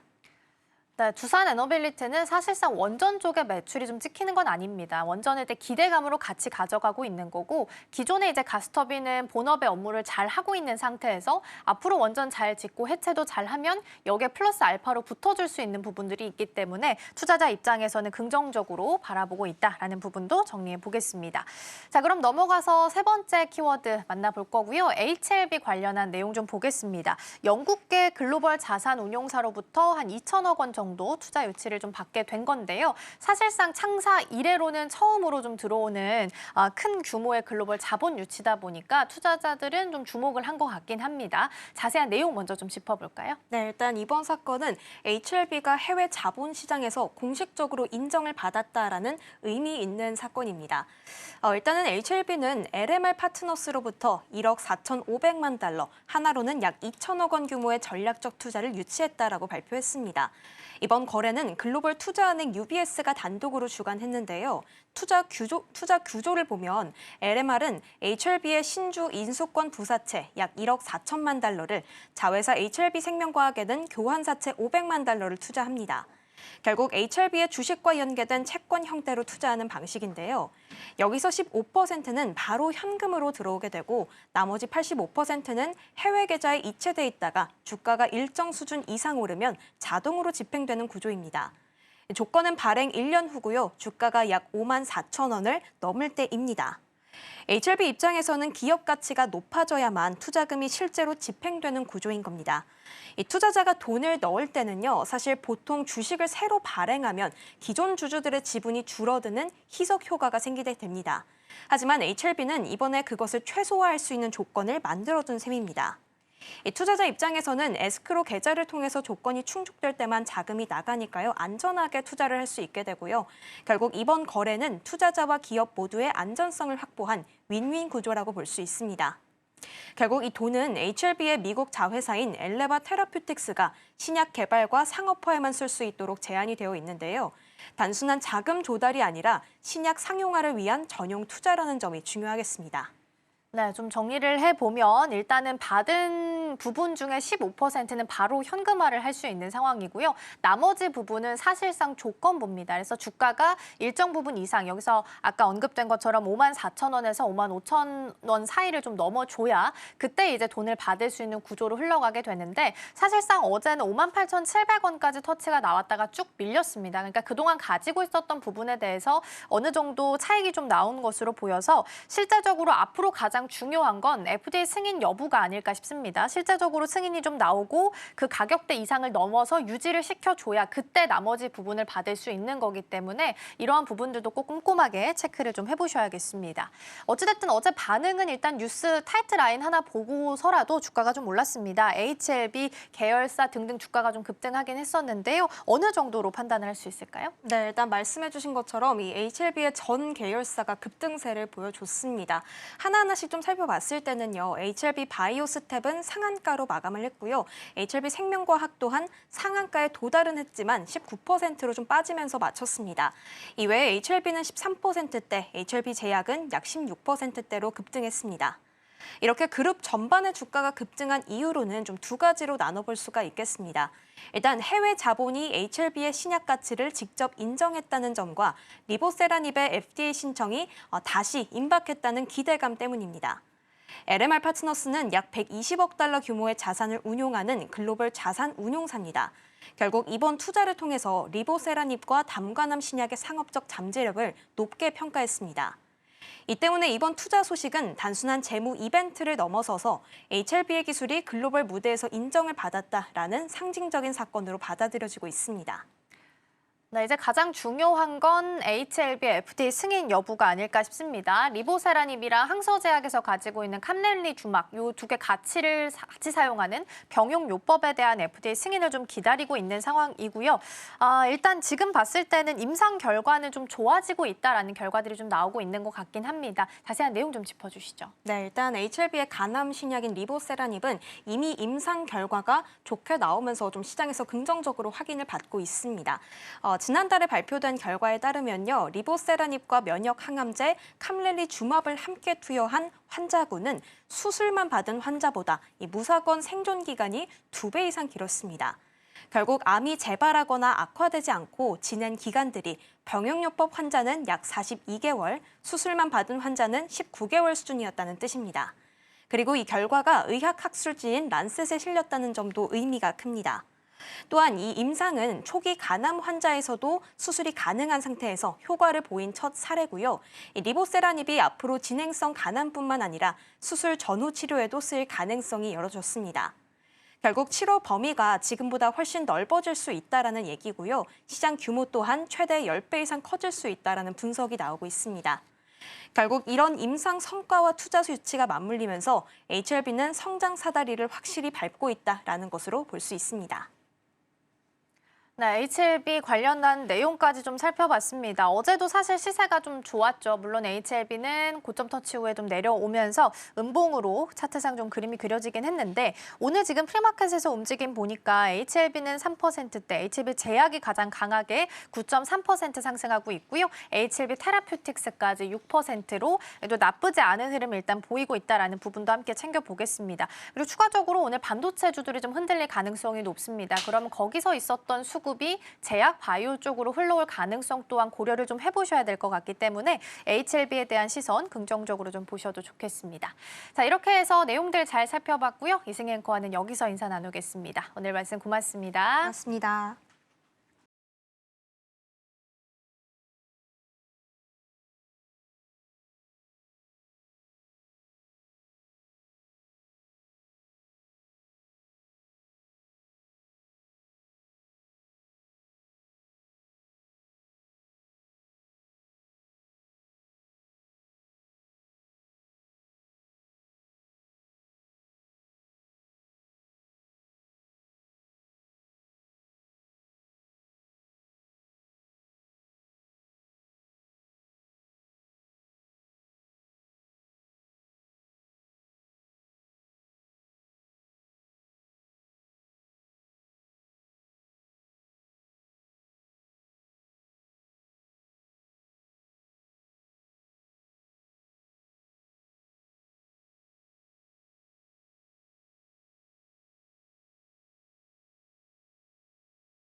개장까지 10분 남은 시점 스탁포인트 시작하겠습니다. SCTV 황민혁 전문가와 함께합니다. 어서 오세요. 네, 안녕하십니까. 네, 먼저 간밤 뉴욕 증시 마감 상황부터 짚어보도록 하겠습니다. 3대 지수는 모두 하락 마감을 했습니다. AI 고평가 논란이 커지게 되면서 나스닥 지수가 2%가 넘는 큰 폭의 낙폭을 기록했고요. 그리고 팔란티어는 깜짝 실적을 냈음에도 불구하고 정규장에서는 8% 가까이 빠지는 모습이었습니다. 그리고 오늘 아침에는 AMD 실적 발표가 나오기도 했는데요. 정규장 역시 예상을 상회하는 실적을 보이긴 했지만 시간내에서 주가 하락하는 모습 역시나 보였습니다. 그리고 현재 미정부 셧다운은 35일째 이어지고 있는데요. 이렇게 오늘이 지나게 된다면 최장 기록을 경신하게 됩니다. 그렇기 때문에 불확실성도 여전하다는 점 짚어보시면 좋겠습니다. 오늘 우리 증시는 어떻게 출발하게 될지 자세히 전략 세워보도록 하겠습니다. 일단 어제 우리 코스피는 그동안 잘 달려오다가 좀 숨고르기에 들어간 모습이었습니다. 특히나 외국인 투자자들이 2조 원 넘게 매물을 쏟아내는 모습이었고요. 트럼프 대통령의 GPU 관련한 부정적인 발언이 반도체주들의 급락을 이끌어냈습니다. 다만 코스닥 쪽에서는 그래도 제약 바이오주들이 키 맞추기 상승을 보여주기도 했는데요. 전문가님, 어제 시장을 좀 건강한 조정으로 바라봐도 될지 좀 시장 분위기 어떻게 해석해보면 좋을까요? 사실 어제 시장의 조정이 건강하다고 보기에는 매도가 좀 많이 나왔습니다. 네. 외국인들이 2조 원 넘게 매도가 나왔는데 외국인들이 과거에 2조 원 넘게 매도가 나왔던 적을 살펴보면 최근에 보시면 4월 달이거든요. 4월 7일 날 코스피가 5% 넘게 빠졌을 때 2조 원 이상의 매도가 나왔어요. 근데 어제 같은 경우에는 코스피 지수 이제 코스피 시장에서 외국인들이 2조 원 정도의 매도가 나왔는데 4월 달하고 분위기가 좀 다른 건 하락폭이 좀 크진 않았다는 겁니다. 2조 원 이상의 매도가 나왔을 때 과거에는 5% 넘게 조정, 어제 같은 경우는 2%의 조정. 이거는 이제 시장의 분위기하고 좀 연관지어서 볼 수가 있는데 보통 하락장의 분위기를 탈 때는 그만큼 이제 주가가 많이 빠지고 상승장 분위기 안에서의 하락이 나올 때는 같은 금액이 나온다고 하더라도 주가의 조정폭이 좀 작게 나올 수 있다라는 거죠. 그렇다는 건 결국 이제 시장이 아직까지도 상승장을 유지하고 있다라는 의미로 받아들일 수 있고요. 그리고 미국장 속에서의 분위기는 결국 이제 어제도 급락이 나왔고, 하지만 국내 증시는 미국 증시가 급락이 나오기 전에 바로 어제죠. 선조정이 일단 나왔기 때문에 국내 증시에 대한 불안감은 분명히 좀 있겠지만 어느 정도 선조정이 나왔다는 측면에서 본다면 하락이 나온다 하더라도 반발 매수세가 좀 들어올 수 있다. 이렇게 보시는 게 좋을 것 같고요. 그리고 최근에 이제 AI 쪽에 대한 어떤 거품론에 대한 이야기 많이 나왔었습니다. 이 문제는 이제 뭐 최근에 나왔던 문제는 아니었고요. 그리고 연준에서도 이제 파월 의장이 또 발언을 했었고, 그리고 그 전에는 오픈 AI CEO 역시도 이제 이런 발언들이 있었습니다. 그런데 이번에 좀 다른 건 이제 주가가 그동안 또 더 많이 올라가는 상황이었고, 그리고 이 가운데서 여러분 영화 빅쇼트라는 영화 이제 보셨을 거예요. 이 과거 서프라임 모기지 사태를 그 재현했던 그런 내용의 영화였는데 거기에 이제 주인공으로 알려져 있던 이제 마이클 버리 이 사람이 이제 최근에 엔비디아하고 이 팔란티어의 하방에 베팅을 했다라는 뉴스가 또 나왔습니다. 그러다 보니까 투자 심리가 또 위축이 됐고 이런 분위기상으로 이제 주가가 또 빠진 거죠. 역시 시장은 뭐 호재들도 분명히 있긴 하겠지만 주가가 많이 올라온 만큼 악재들에도 조금씩 반응을 하고 있는 그런 분위기고 국내 증시는 그동안 또 쉬어가는 장이 거의 없었다시피 주가가 많이 올라왔거든요. 그러다 보니까 이 영향을 조금 더 많이 받고 있는 것 같아요. 거기에 이제 삼성전자하고 하이닉스 이 두 종목이 시가총액에서 차지하고 있는 비중 자체가 워낙 크다 보니까 이 두 종목이 흔들리면 주가는 좀 많이 흔들릴 수밖에 없습니다. 국내 증시의 경우에는 일단 어제 선조정에 대한 부분도 있었고요. 그리고 4,000포인트를 넘어서 4,200포인트대 고점을 찍고 나서 조정이 들어온 거고 어제 이제 첫 번째 조정이었거든요. 그래서 추가적인 하락이 나올 가능성도 우리는 또 염두를 해둬야 된다라는 거고 하지만 이제 추가 하락이 나온다 하더라도 이게 하방으로 이 하락장으로 가는 분위기라기보다는 전반적으로 이제 한번 조정을 주고 나서 그리고 건강한 조정이라는 저는 표현을 쓰고 싶어요. 그동안 제대로 된 조정이 없이 그냥 올라왔기 때문에 약간의 좀 불안한 부분이 있었거든요. 그래서 조정폭 자체가 좀 크고 매도 압박을 좀 많이 받고 있긴 하지만 지금으로 봤을 때는 조정이 한번 들어왔어야 되는 그런 시장을 지나서 이제 조정이 나온 거기 때문에 어쨌든 지금 여러분들도 아마 그동안 매수를 하려고 했던 그런 종목들이 많이 올라갔었고 이번에 조정을 통해서 이제 많이 또 떨어지기를 기다리고 계신 분들도 분명히 있을 것 같아요. 그래서 일단 이번에 시장 조정 시기에는 많이 올라갔던 종목들이 충분히 많이 조정을 준다면 매수의 기회로 우리가 또 활용을 해볼 수가 있는데 다만 이제 조정이 한 번에 끝날지 두 번에 끝날지 아니면 차에 4번 정도에 끝날지 이건 아직 몰라요. 그래서 충분히 조정을 많이 주고 난 다음에 그리고 나서 종목들을 사시는 게 좋고 너무 빨리 매수를 했다가는 매수하고 나서 또 조정폭이 크게 된다면 또 손실이 많이 나오겠죠. 그래서 지금 같은 경우에는 좀 더 차분하게 이 조정장을 좀 관망하다가 그리고 또 하락에서 상승에 대한 어떤 반전 신호가 나왔을 때 그때를 이용해서 좀 매매 타이밍을 잡아보는 것도 좀 좋지 않을까 이렇게 말씀드리겠습니다. 네, 일단 AI 거품론에 대한 이야기들이 계속해서 나오고 있고 또 빅쇼트의 마이클 버리가 엔비디아와 팔란티어 하방에 베팅을 하게 되면서 이런 악재들을 반영하고 있는 분위기입니다. 다만 국내 증시는 어제 선 조정을 했기 때문에 그래도 오늘 장안에서는 추가 반발 매수세가 들어올 수도 있다는 점 함께 짚어봤고요. 나름 건강한 조정을 지나가고 있는 것 같습니다. 현재 코스피 예상 체결 지수 1.7% 하락하면서 4,048선 지나가고 있는 모습 보여주고 있습니다. 또 아까 말씀해 주셨듯이 충분히 조정이 좀 나왔을 때 좀 흔들리는 종목들 담아가는 전략도 괜찮다고 하셨는데 개인 투자자들 입장에서는 반도체 종목들 그동안 많이 올라왔기 때문에 이 조정을 좀 기다려왔을 것 같거든요. 그렇다면 오히려 오늘 장 잘 지켜보다가 좀 진입을 노려봐도 괜찮을까요? 사실 진입하는 시점이 되게 중요하거든요. 네. 같은 종목이지만 사람마다 이제 매수하는 시점에 따라서 종목의 수익이 달라지죠. 어떤 사람은 또 손실을 보는 경우들이 있고 보통 이제 개인 투자자분들이 좀 너무 조급해서 좀 너무 서둘러서 매수를 하시는 분들이 많아요. 특히나 어제 삼성전자가 많이 조정이 나왔었잖아요. 뭐 장중에 장 종가까지 했을 때 5.5%까지 조정이 나왔기 때문에 그동안 삼성전자를 사고 싶어 하셨던 분들은 계속 올라가니까 매수를 못 하시는 분들이 있을 거예요. 물론 하이닉스도 마찬가지입니다. 그런데 아래쪽에 있을 때 분명히 봤었던 가격인데 그 가격을 넘어서서 조정이 들어왔지만 내가 처음 봤던 가격보다 높단 말이죠. 네. 그런데 이 시기에 들어간다는 건 사실 좀 잘 맞지 않는 이제 매수 관점이라고 저는 생각을 하고요. 조정이라는 건 이제 많이 올라갔기 때문에 충분하게 많은 조정이 나와야 됩니다. 만약에 내가 좀 기다렸는데 충분한 조정을 주지 않고 그냥 올라간다. 그러면 사실 내 종목이 아니다라고 생각하시는 게 오히려 저는 속이 편하다. 이렇게 저는 생각을 해요. 그래서 이 삼성전자와 하이닉스의 경우에는 보유하고 계신 분들의 경우 아직까지 뭐 하락에 대한 신호 같은 건 아니기 때문에 이 조정을 그냥 좀 지나가는 그런 조정이라고 생각하시고 보유하고 있는 게 저는 맞다고 생각하지만 신규 매수자의 입장에서 본다면 삼성전자의 조정보다는 사실 제가 볼 때는 반도체 소부장주가 훨씬 더 큰 조정을 주고 있거든요. 차라리 반도체 소부장주 쪽에서의 큰 조정이 나올 때 그 종목들을 노려보시는 게 저는 어떨까라는 생각을 합니다. 그래서 이제 종목들이 이미 좀 많이 올라온 상태이기 때문에 우리가 지금 여기서 매수해서 장기 투자를 하는 건 옳진 않아요. 대부분 이제 주가가 또 단기에 올라갔다 또 빠지고 흔들리는 과정들이 있을 수 있기 때문에 종목들을 매매를 하실 때는 트레이딩 관점에서 접근하시는 게 저는 좋겠다. 그리고 충분한 조정폭이 좀 크게 나오는 거래소의 이 대형주들보다는 아무래도 이 코스닥의 중소형주 쪽에서의 조정이 좀 더 클 거고, 그리고 이제 같은 이 업계 안에서 업종 안에서 종목들이 이제 움직이게 된다면 당연히 상승폭도 그쪽이 좀 더 빠르게 강하게 나올 수가 있습니다. 그래서 저는 차라리 삼성전자하고 하이닉스를 매수를 고민하고 있다라고 한다면 차라리 코스닥 중소형주 쪽에서의 큰 조정이 나오는 종목들을 차라리 매수해서 올라갈 때 파는 이런 전략들이 훨씬 더 이제 좋지 않을까.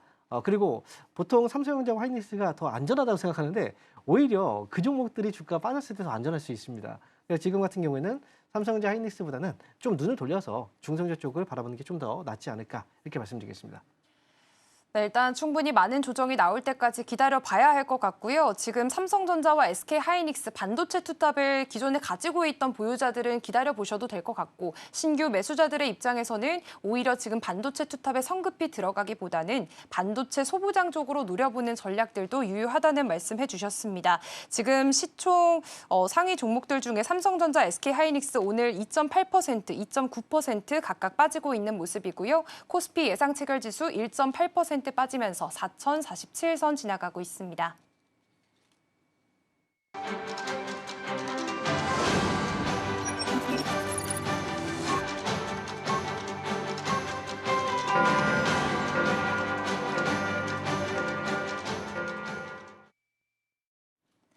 (11월 5일) 수요일입니다. 간밤 뉴욕 증시 3대 지수는 모두 일제히 하락으로 마감을 했습니다. AI 고평가 논란이 다시 한번 불거지게 되면서 나스닥 지수가 2% 넘게 밀리는 모습을 보였는데요. 팔란티어는 깜짝 실적을 냈음에도 불구하고 정규장에서는 8% 하락 마감했고요. 그리고 아침에 실적을 발표한 AMD 역시나 호실적을 발표하긴 했지만 시간 내에서 하락하는 모습을 보였습니다. 미정부 셧다운도 계속해서 길어지고 있기 때문에 이 점도 불확실성으로 작용하는 요소로 보여지고 있습니다.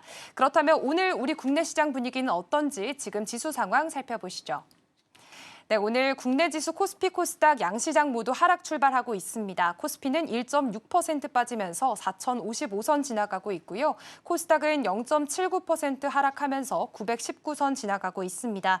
그렇다면 시가총액 상위주들의 움직임도 체크해 보겠습니다.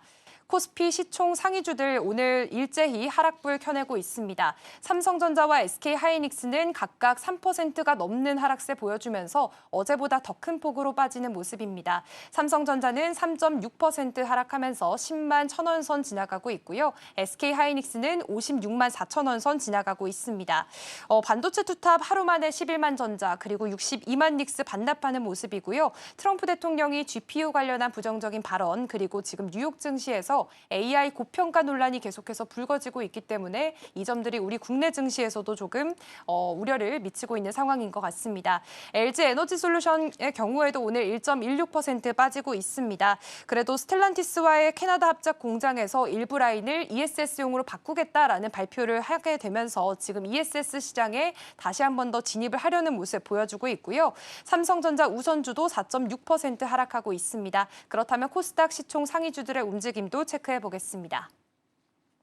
네, 어제장에서는 그래도 제약바이오 중심으로 코스닥의 키맞추기 현상이 일어났는데요. 오늘은 HLB를 제외하고 나머지 코스닥 시총 상위주들 하락하고 있습니다. 알테오젠 0.73% 빠지고 있고요. 어제는 신고가를 경신하면서 오늘장 안에서는 조금은 차익 매물이 나오고 있는 모습 확인이 되고 있습니다.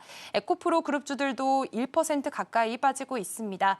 레인보우 로보틱스 그동안 로봇주들이 좀 많이 달려왔기 때문에 오늘 4% 좀 넘게 빠지는 모습이 연출이 되고 있고요.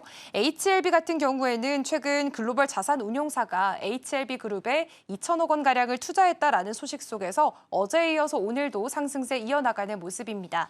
그렇다면 현재 수급 상황도 체크해 보겠습니다. 먼저 코스피 수급 상황인데요. 오늘도 외국인들의 매도세가 이어지고 있습니다. 다만 개인과 기관이 그 물량 담아가는 모습이고요. 코스닥 시장 상황도 살펴보도록 하겠습니다.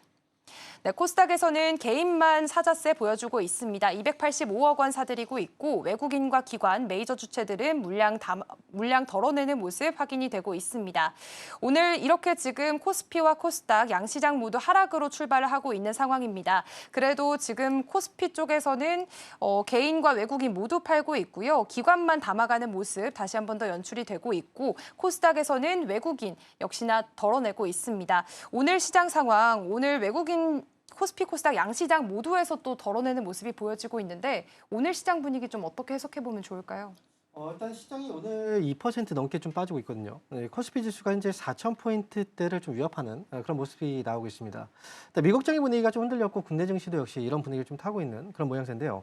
아무래도 이제 대장주들, 코스피 쪽에서는 이제 삼성전자하고 하이닉스 이 두 종목의 하락이 아침부터 좀 강하게 나오고 있죠.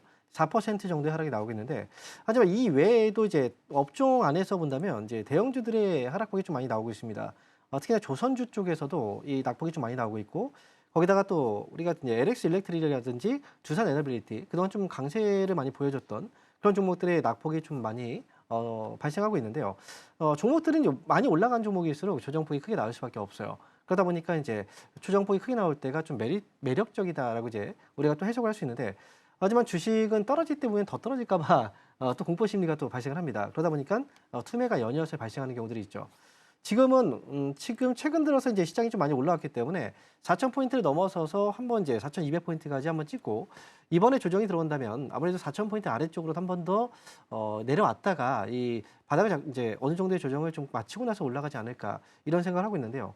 오늘 4,000포인트 밑으로 좀 깨진다 하더라도 사실 뭐 상승장에 있어서는 변한 상황은 없습니다. 그래서 4,000포인트 밑으로 내려온다 하더라도 저는 이제 오히려 좀 기회로 활용할 수 있는 그런 이제 관점에서 시장을 대응할 수 있는 하나의 이제 방법이 또 생긴다라고 저는 생각을 하거든요. 그래서 지금은 조정이 일단 뭐 들어왔어야 되는데 그 조정이 들어오지 않았었고, 그렇기 때문에 오랫동안 이제 이런 조정 없이 움직였기 때문에 이번 조정은 조금 더 크게 나올 수 있다라는 거 보셔야 되고요. 그래서 종목들을 매매를 하실 때는 아침에 좀 무리하게 접근하시는 건 좀 피하시는 게 좋아요.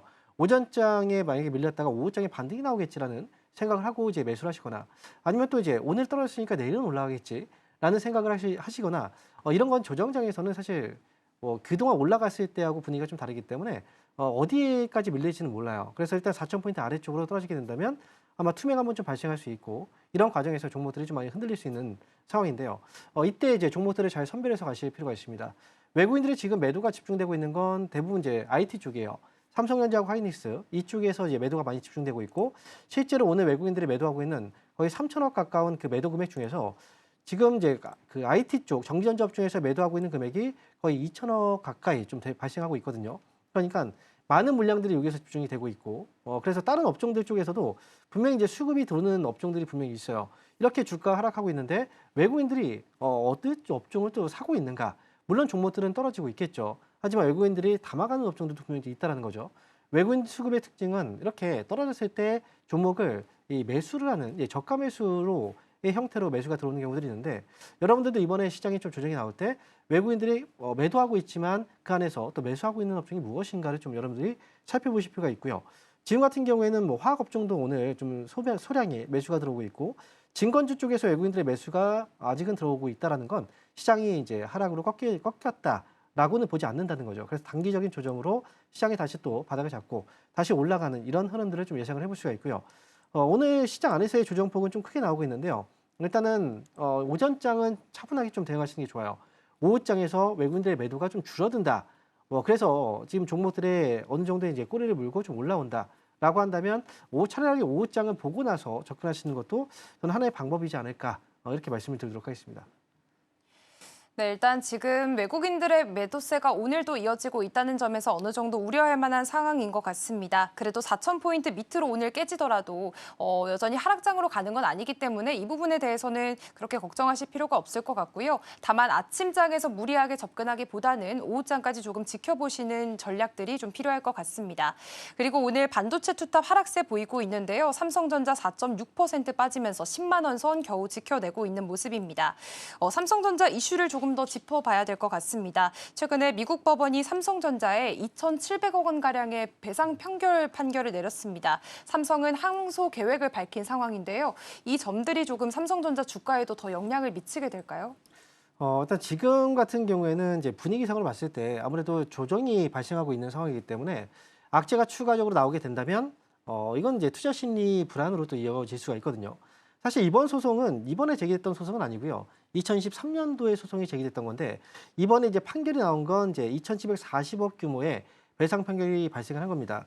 그런데 OLED 쪽의 이 디스플레이 향상을 위한 이 기술이 지금 여기서 이제 보시면 이 법원에서는 이제 특허를 침해했다라고 이제 이번에 판결이 나왔거든요. 이 픽티바 쪽에서의 소송을 건 내용인데 그런데 삼성 측에서는 좀 입장이 좀 달라요.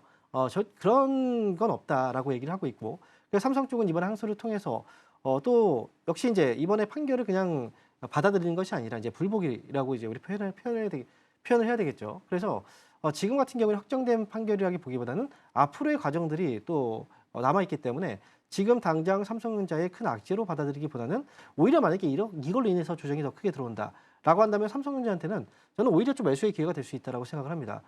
이번 결과로 인해서 삼성전자의 어떤 장기적인 흐름이 좀 달라지거나 이러지는 않을 것 같고요. 다만 이제 이런 특허에 관련해서 이제 기업들이 소송전을 되게 많이 펼치고 있어요. 과거에도 우리가 10년 전인가 그때 당시에도 이 소송 이제 그 기술이죠. 특허를 많이 갖고 있는 기업들이 앞으로 시장을 많이 선도할 수 있다.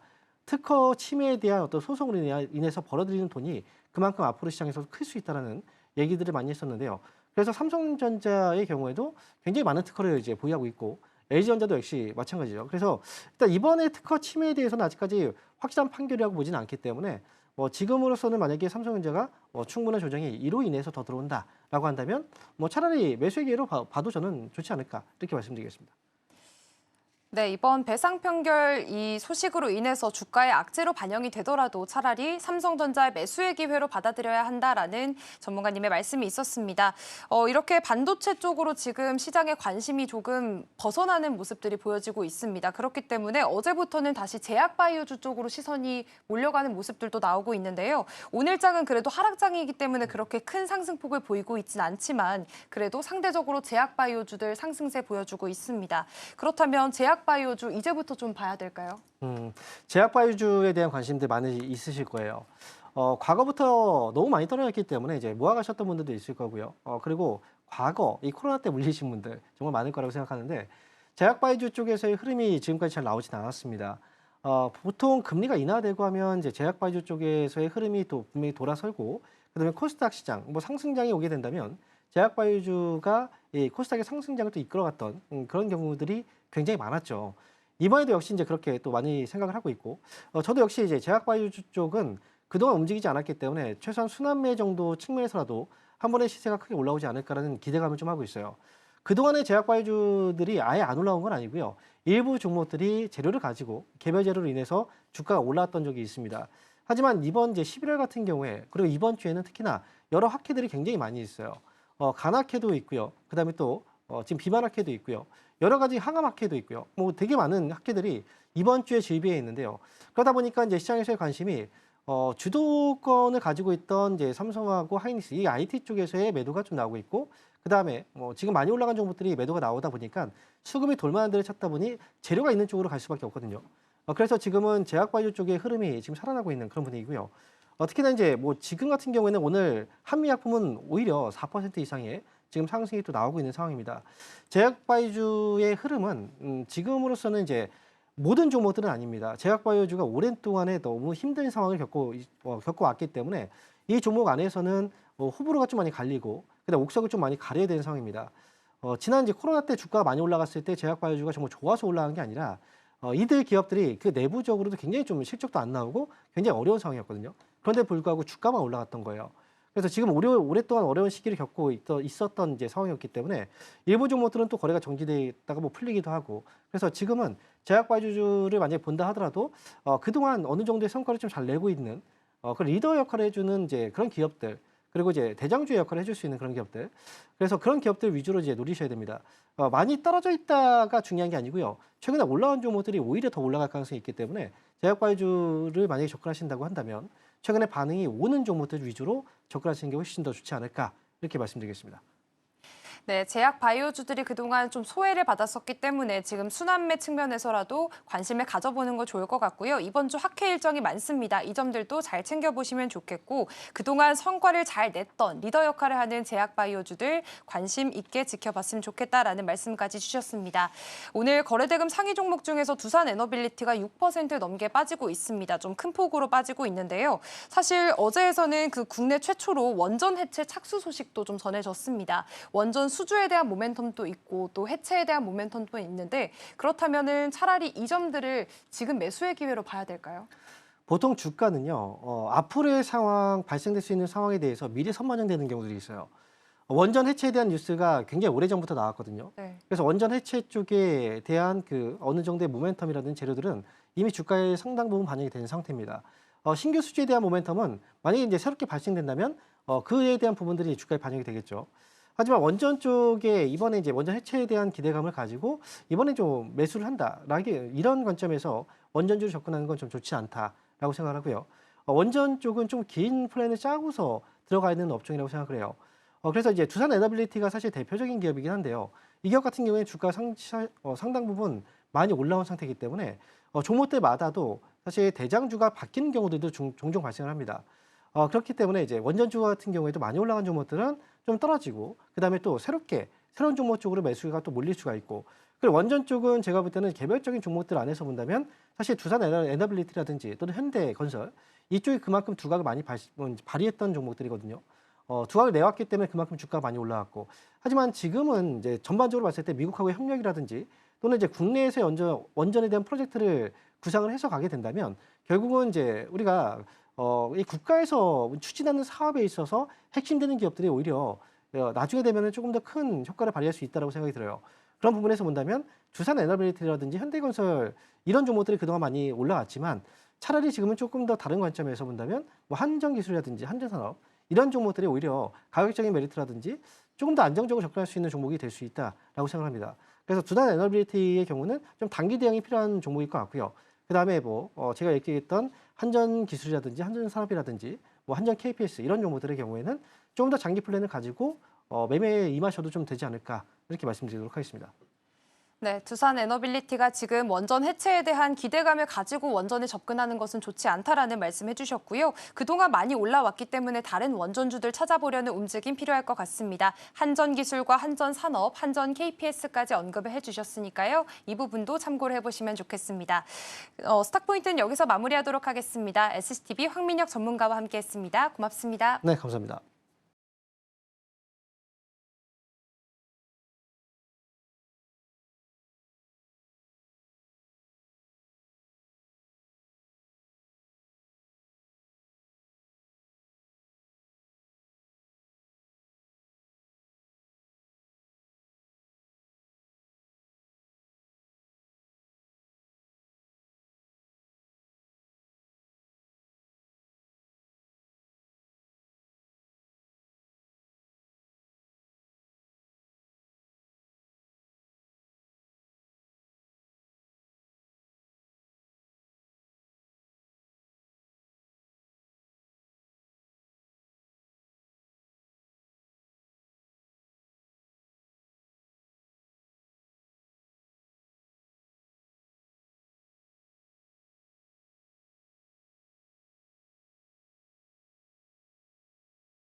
네, 계속해서 캐스팅콜로 이어가 보도록 하겠습니다. 오늘 도움 말씀에는 와이즈 경제연구소 차영주 소장 자리해 주셨습니다. 소장님 어서 오세요. 예, 안녕하십니까?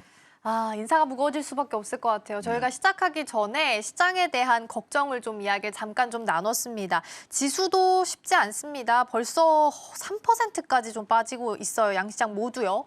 외국인 투자자가 현물에선 빼는데 선물 좀 들어오고 있기는 하네요. 지금 다시 마이너스로 바뀌어 있는 상태군요. 일단 전반적으로 현선물에서 다 빼고 있는 상황. 개장 초반보다도 더 안 좋아지고 있는 분위기인 것 같거든요. 지금 구간 어떻게 좀 평가하고 계세요? 일단 월요일 날, 그러니까 이제 시장을 좀 면밀히 보셨던 분들은 월요일 날에 이제 삼성전자 하이닉스, 특히 하이닉스가 10% 가까이 올랐죠. 근데 시장이 끝나고 나서 어떤 결과를 여러분들이 읽어내셨어야 되냐면 외국인들이 팔았다라는 겁니다. 맞아요. 삼성전자도 월요일날 외국인들이 팔고 하이닉스 월요일날 외국인들이 팔았어요. 외국인들이 팔았음에도 불구하고 많은 개인들의 매수에 따라서 주가가 올라왔다라는 거죠. 지금 시장의 특징은 외국인과 기관이 끄는, 특히 외국인들이 끄는 시장입니다. 외국인들이 팔면 떨어지고 외국인들이 사면 올라가는 시장인데 이례적으로 월요일날 외국인들이 팔았음에도 불구하고 하이닉스가 거의 10% 가까이 올라왔다라는 것은 네. 약간의 오버슈팅이 나타났을 가능성을 감지해 내셨어야 된다라는 거죠. 그리고 또 한 가지, 그러니까 이제 배우시면 돼요, 여러분들. 이렇게 이제 다음에도 외국인들이 쭉 들어오다가 외국인들이 팔았는데 올라갔다, 그러면 이거 좀 고점일 수 있구나. 여러분들이 좀 배우시고요. 근데 화요일 날 어제 어떤 일이 벌어졌냐면 하이닉스, 삼성전자가 각각 5% 가까이, 거의 6%에 근접하는 하락세를 보였다라는 겁니다. 요거는 저 차영주 개인적인 견해인데요. 네. 주도주가 장중에 6% 가까이 빠지면 그 주도주의 조정이 나타났을 가능성이 있다. 왜 그러냐면 6%가 장중에 밀린다라는 것은 결코 우리가 쉽게 볼 수 있는 것은 아닙니다. 뭐 개별적인 이슈에 따라서 뭐 10%씩 빠지는 것은 보인다 하더라도 주도주가 장중에 6% 밀린다라는 것은 이건 어마어마한 사건이거든요. 그것은 차익 매물들이 나온다라는 겁니다. 시장에서 가장 무서운 것 중에 하나가 우리가 이제 시장이 계속 빠지다가 담보부조에 걸려가지고 어쩔 수 없이 팔아야 되는 거, 이것도 무서운 거지만 시장이 올라가다가 기분 좋게 지금 만약에 매도하시는 분들은 최근에 사셨던 분들을 제외하고 밑에 사셨던 분들은 아직까지도 수익권일 거예요. 조금 이제 삼성전자 기준으로 지금 10만 원이 방금 깨졌는데 야, 내가 11만 원을 못 팔았다. 좀 이게 억울할 수 있지만 네. 그래도 한 7만 전자에 사신 분들은 뭐 이거라도 수익이죠. 챙기자. 지금 그런 거죠. 자, 지금은 이겁니다. 이거라도 챙기자. 그러니까 10만 전자가 안 깨질 거다라고 보시긴 했습니다만 10만 전자가 깨지고 나서부터는 야, 이게 더 밀릴 수 있는 거 아니야? 이거라도 챙기자라는 거죠. 네. 이런 부분들이 더 무섭다라는 겁니다. 지금 시장에 있어서의 모습이 그런 모습들이 나타나고 있다라는 것을 여러분들이 읽어내셔야 된다라는 거고, 여기 엎친 데 덮친 격으로 미국 시장이 좀 조정을 좀 받았죠. 여러 가지 이제 거품에 대한 우리가 조금 이런 부분들을 보셔야 될 것 같아요. 제가 항상 비유를 들어드리는 겁니다만 급하게 가면 뭐 결국은 조금 조정이 나오는 건 당연한 거 아니겠습니까? 저는 근데 이게 그럼 하락 전환에서 이제 지수가 상승이 끝난 거 아니냐? 그렇게 보지는 않습니다. 하지만 우리가 이제 9월, 10월 2달 동안 추석 연휴를 빼고 나면 실질적으로 거의 한 달 반 만에 너무 급하게 올랐기 때문에 조정다운 조정이 없었다라는 거죠. 조정을 한번 받는 부분들은 전 있어야 된다라는 거고, 제가 그동안 여러 방송에서 얘기했던 것이 4천에 대한 안착이 중요한 거거든요. 4천을 돌파한 게 중요한 게 아니라 4천 우리가 200까지 가긴 했습니다만 지금 오늘도 4천이 깨진 거 아니겠습니까? 네. 뭐 이런 부분들이 나와야 돼요. 이런 부분들이 나와서 그동안에 좀 차익 실현하시고 싶은 분 실현하고, 그다음에 지금 고객 탁금이 85조이기 때문에 저가 매수세가 저는 충분히 들어올 수 있다고 봐요. 하지만 오늘은 아닙니다. 오늘은 일단 아니고요. 빨라야 이번 주 후반 아니면 다음 주 정도이니까 지금은 현재 지금 우리가 가격이 결정된다는 건 사자와 팔자가 맞붙어서 결정되는 거 아니겠습니까? 근데 지금 가격이 밀린다는 건 뭐죠?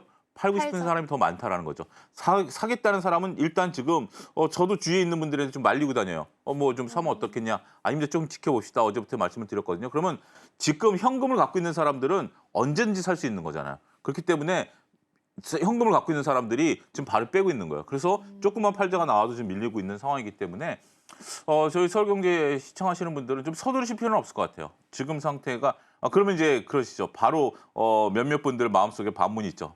야, 여기서 지금 바로 반등하면 어떡해? 네. 뭐 이런 부분들 좀 우에 가면 웃으시는데, 어떡하지? 예, 이런 부분들 충분히 뭐 저희가 이제 웃을 일은 아닙니다만 그런 부분들을 생각하실 수도 있긴 하겠습니다만, 물론 오늘 밑거리를 달긴 하겠죠. 네. 근데 저는 이렇게 하고 싶어요. 우리가 이제 지금 지수가 쭉 달려올 때는 많은 분들이 주식을 사야 돼. 뭘 사야 돼? 주도주를 사야 돼. 그러면 내가 비주도주를 팔아서 주도주를 사야 돼. 뭐 이런 얘기를 하셨을 거예요. 그런데 잘 가다가 우리가 길을 걷다가도 가끔 돌부리에 걸려서 비틀거리는 경우가 있죠. 다 경험을 해보셨을 거예요. 한두 번씩은 다 있을 겁니다. 그랬을 때 바로 길을 걸을 수는 없잖아요. 이 돌부리가 왜 있었지? 내가 어디에 걸렸지? 내가 혹시 다친 데는 없나? 이걸 보고 나서 걷는 거잖아요. 지금은 돌부리에 한번 걸린 거예요. 그러면 잠깐 마음을 좀 진정시키고 아무 이상 없는지, 또 앞으로 내가 갈 길에 돌부리가 없는지 보고 걸어야 되잖아요. 그 시기가 저는 빠르면 이번 주 후반, 늦으면 다음 주, 이렇게 가이드라인을 제시해 드리는 거니까요. 서울경제 보시는 분들은 너무 서두르실 필요는 없다. 만약에 어제 서두르셨던 분들 입장에서 보면 오늘 어떻죠?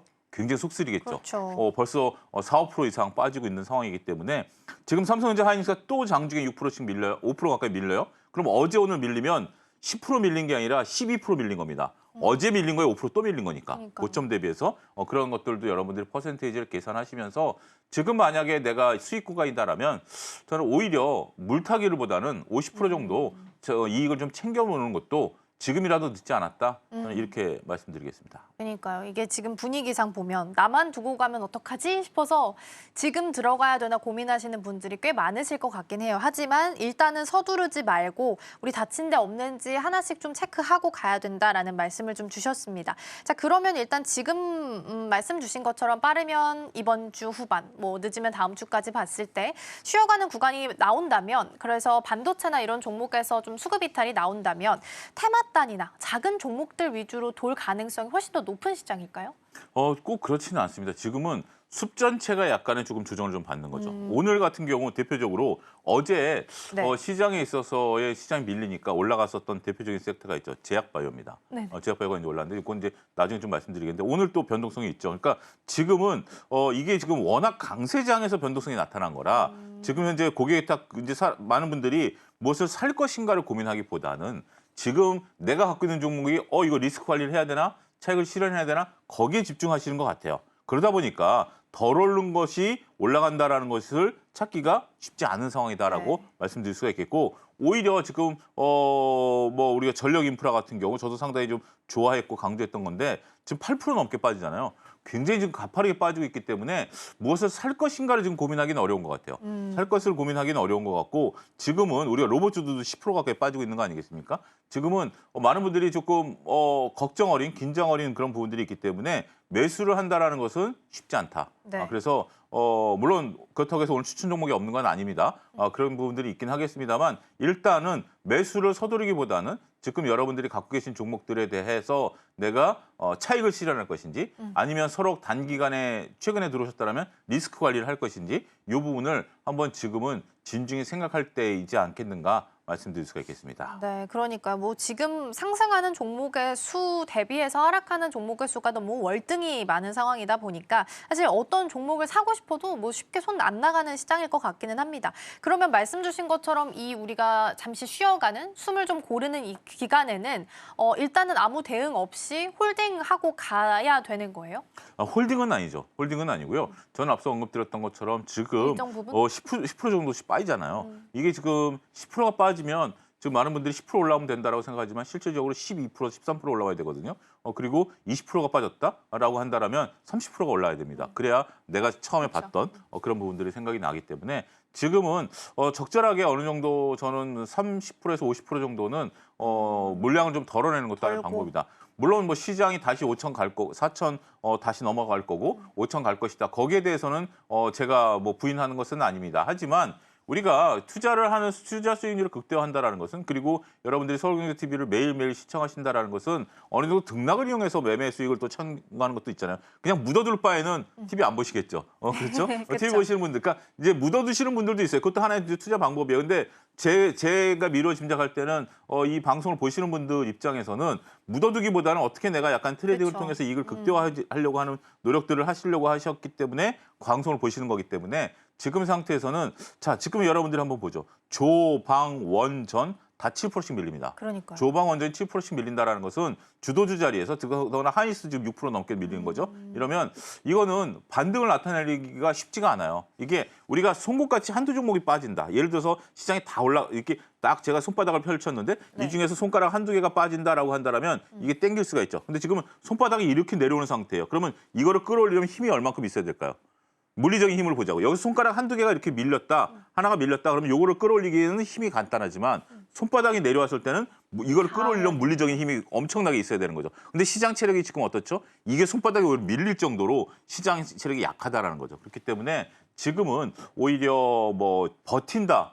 물론 버티는 것도 하나의 방법이 돼요. 그러니까 조방원전이라면 버틸 수 있어요. 조방원전이라면 버틸 수 있지만 비주도주에 있다라면 오히려 차익을 실현했다가 조방원제 다시 올라갈 때 교체 매매하는 것도 하나의 방법이 될 수 있겠다. 이렇게 정리하겠습니다. 그러게요. 그게 좀 차이가 있긴 하겠네요. 주도주이냐 비주도주의냐의 차이도 좀 있겠지만 일단 시장이 이렇게 많이 가라앉고 있을 때는 어느 정도 일정 부분을 좀 덜어내고 몸을 좀 가볍게 하고 갈 필요는 있어 보입니다. 자, 그럼 반도체 투톱을 봤을 때는 오늘 외국인 순매도 1, 2위가 반도체 투톱으로 지금 확인이 좀 되고 있거든요. 그러면 지금 외국인 투자자는 일단은 다 팔자 뭐 이런 느낌으로 우리가 해석을 해야 되는 거예요. 이렇게 보셔야 될 것 같아요. 외국인들이 왜 팔까? 그건 너무 차익? 그렇죠. 차익이죠. 차익을 이제 실현하는 건데 제가 지난번에도 서울경제에서 그런 말씀을 지난달에 한번 드렸어요. 11월 달에 오면 조정 가능성이 좀 있다. 맞아요. 11월 달에 왜 조정 가능성이 있느냐라면 펀드 매니저들이 수익을 확정하는 시기다라고 말씀을 좀 드렸죠. 그런 그 이유를 드린 거예요. 그러니까 11월 단순하게 느낌학적으로 좀 그런 것들이 아니라 네. 펀드 매니저들 입장에서 특히 이제 패시브와 액티브로 이제 둘로 나눠집니다. 패시브 같은 경우는 이제 시장을 따라가니까 별로 상관이 없습니다만 액티브라든지 사모펀드 투자자들은 지금 수익이 어마어마하게 났을 거예요. 그쵸. 그러면 이것을 팔아서 확정을 해야 연말에 보너스를 받고 그 정말 크리스마스 휴가 잘 갈 겁니다. 네. 여러분들도 지금 이제 수익이 뭐 2배 이상 나신 분들 많으니까 연말을 따뜻하게 보내실 수 있겠죠. 적절하게 잘 팔았다라면. 근데 그들 입장에서 본다라면 지금 정도라면 충분히 차익을 확정하고 싶은 욕구가 들지 않을까요? 그러네요. 그렇죠. 차익을 확정하고 싶은 욕구가 충분히 들 것이다라고 제가 누누이 말씀드려 왔었던 부분들이고요. 그러한 부분들이 저는 실현되고 있다라고 보는 거예요. 그들 입장에서는 시장에 더 가느냐 안 가느냐 그게 더 중요한 건 아닙니다. 우리 입장에서는 지수가 5천 가야 되니까 먼 길을 가야 되니까 시장의 조정을 안 받아야 된다라고 생각을 하지만 그들 입장에서는 팔아서 지금 내가 만약에 전체 수익률이 20% 30% 많게는 50%난 것을 갖고 보너스를 받고 네. 내년에 다시 리밸런싱 하면 되거든요. 그리고 또 이직도 해야 되고 현실적인 부분들을 보자고요. 그러니까 여러분들 이런 걸 읽어내셔야 되는 거예요. 그러니까 시장이 단순하게 오른다 빠진다가 아니라 시장의 주요 참여자들이 어떻게 움직이고 있느냐를 봐야 되는데 그거를 제가 말씀드리고 있는 겁니다. 시장의 주요 참여자인 펀드 매니저들이 연말이면 보너스를 확정하고 이직도 해야 되고 네. 승진도 해야 되는 부분들이 있는 부분들에 대한 차익이 나오는 거죠. 그렇지 않다라면 왜 이렇게 뭐 로봇주라든지 원전주 같은 게 10%씩 빠질까요? 이걸 어떻게 설명할 수 있을까요? 라고 보는 거죠. 이들은 지금도 이렇게 팔아도 수익이 어마어마하게 난다라는 그러니까요. 거죠. 그런 부분들이 있기 때문에 저는 제가 보는 관점은 그래요. 물론 여러 가지 이유가 있겠죠. 뭐 제가 항상 말씀드리는 것처럼 우리 아들 마음도 모르는데 톰이나 존슨 같은 애들이 왜 파는지 이런 걸 알 수는 없겠죠. 하지만 관행적으로 연말이면 그런 부분들이 나타난다라는 거죠. 그들은 배당을 안 받느냐? 배당도 신경 안 씁니다. 더군다나 특히 올해 같은 경우는 좀 특이한 것이 수익률이 얼마 전에 나왔던 것들을 보면 수익률이 어마어마하게 낮다라는 거죠. 그렇기 때문에 빠르게 지금 정도에서 1, 20% 수익을 깎아먹는다 하더라도 그들의 수익률은 어마무시하게 낮기 때문에 그런 부분들에 대한 리스크도 우리가 감안해야 될 것이 아니겠나. 조금 많이 빠지네요. 지금 이제 어떻게 보면 지금 이렇게 빠지면 또 시장 위축됩니다. 어떻게 그러니까요. 위축되냐면 사시려고 하는 분들이 사자를 취소해버리죠. 그렇지 않습니까? 지금 그런 부분들이 현재 지금 시장의 어떤 하나의 안타까운 모습이 아니겠나. 좀 긴장도를 높이셔야 되지 않을까 싶습니다. 일단은 시간이 갈수록 그 낙폭의 깊이가 조금 더 깊어지고 있는 것 같습니다. 근데 소장님께서 시장을 또 오래 보셨기 때문에 이런 관점도 제시를 좀 해주실 수 있는 게 아닐까 싶습니다. 수익 확정에 대한 새로운 또 시각을 좀 제시를 해주셨으니까 참고해서 보시면 좋겠고요. 자, 그러면 이어서 테마를 좀 살펴보겠습니다. 뭐 사실 오늘 올라오는 테마가 뭐 거의 없긴 합니다. 그래서 일단 조선 쪽부터 보면 두 번째도 같이 열어볼까요? 조선이랑 원자력 일단 넣어는 봤는데 두 섹터 모두 다 뭐 크게 내립니다. 그리고 원자력 쪽은 두산 에너빌리티 해체 시장 관련한 이슈가 어제 있긴 했는데 뭐 해체고 기본적인 그냥 원자력 가지고 있는 모멘텀 붙어 있는 종목들이고 할 것 없이 일단 다 내리고 있어서 이 부분도 좀 체크를 해보시면 좋을 것 같고요. 마지막 열어볼게요. 마지막 바이오입니다. 시장에서 어제 그래도 빠질 때 그나마 바이오가 좀 뭐랄까 상쇄를 좀 시켜줬다라고 볼 수 있을 것 같은데 오늘 시장에서는 이 또한 쉽지 않습니다. 그나마 비만 치료제 쪽에서 좀 올라오는 종목들 일부 보입니다. HLB 같은 이슈가 있는 종목들 좀 오름세 보이고 있고요. 아니면 블루엠텍 같은 7% 정도 한미약품도 한 2.8% 정도 올라오고 있고요. D&D 파마텍은 메세라 이슈가 있음에도 불구하고 한 4% 하락하는 모습 나타납니다. 그러니까 전반적으로 섹터가 다 강한 쪽이 거의 없어서 고르기가 좀 어려웠고요. 그나마 좀 올라오고 있는 섹터 위주로 해서 전략을 좀 챙겨보도록 하겠습니다.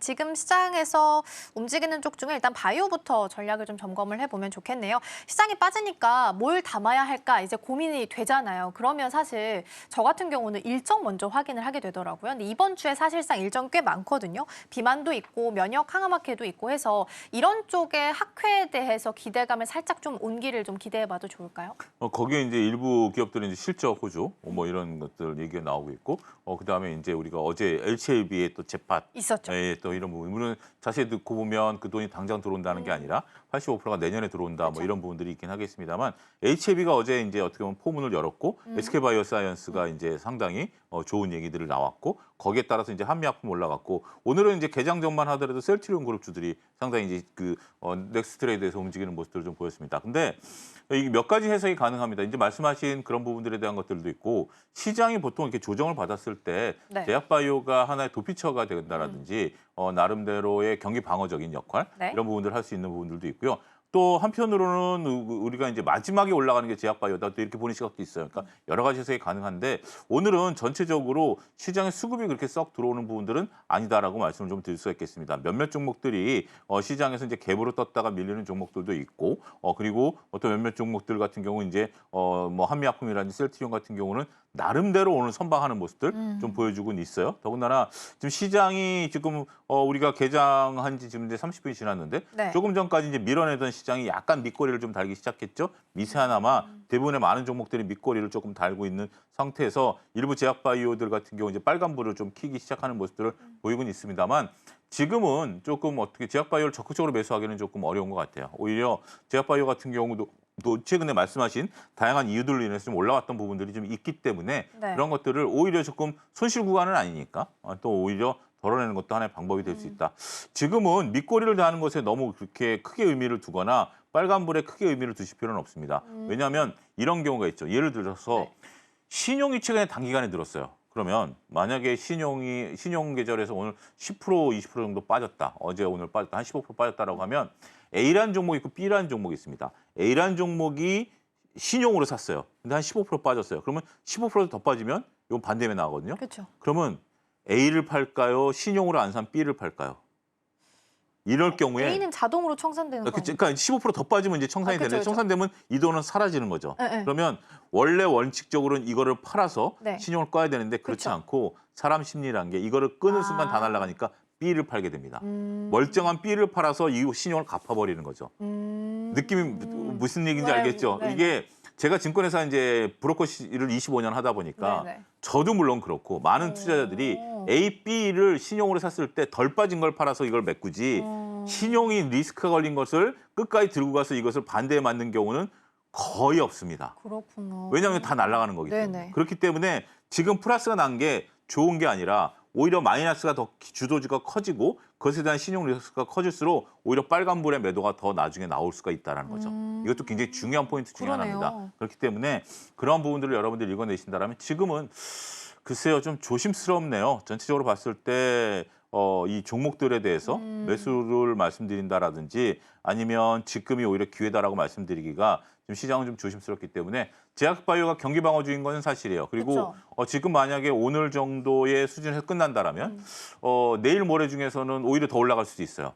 그 어떤 리스크가 이제 마무리되는 부분들이 있기 때문에. 하지만 지금 아침에 한 오전장은 네. 조금 지켜보자. 이렇게 좀 정리를 해드려야 될 것 같습니다. 아, 진짜 어렵네요. 그러니까 다 잘 갈 때는 사실 어떤 종목 담아도 수익권에 있다 보니까 괜찮았는데, 이걸 오히려 더 빠지니까 매수를 하기도 애매하고, 그렇다고 뭐 이걸 그대로 가지고 가기도 고민 좀 되실 것 같고. 자, 일단 그럼 이슈 붙어 있는 HLB 아까 말씀 주셔서 잠깐 좀 볼게요. 사실 이 종목은 전 좀 어려운 종목 중에 하나인 것 같기는 해요. 근데 어제 이제 투자 유치 소식이 있었는데 창사 일에 처음이라고는 하지만 말씀 주신 것처럼 조건부가 좀 붙어 있기는 네. 해요. 그래서 일단 수급이 쏠려 있긴 한 것 같아서 이걸 어떻게 좀 해석을 하고 파악을 해야 될까요? 일단 리보세라닙에 대한 그 FDA 승인을 좀 굉장히 중요하고요. 우리가 자금이 2천억 정도 들어왔는데 전체적으로 봤을 때는 15% 한 300억 정도는 바로 들어오는 거고요. 나머지 금액에 대해서는 내년도에 우리가 이제 신주주수권을 발행을 해서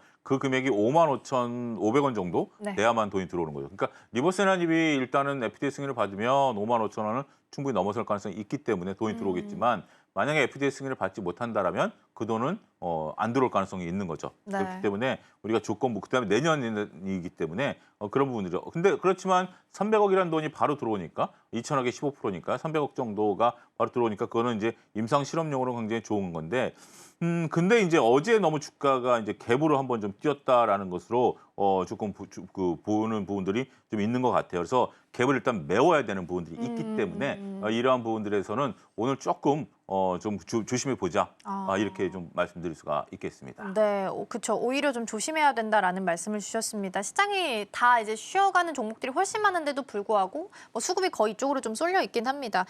HLB 글로벌이 한 22% 지금 오름세 보이고 바이오스텝이 한 24%까지 상승분을 조금 반납을 하긴 했네요. 그럼에도 불구하고 시장 대비해서는 선전을 하고 있지만 약간의 중립적인 스탠스 말씀을 주셨고요.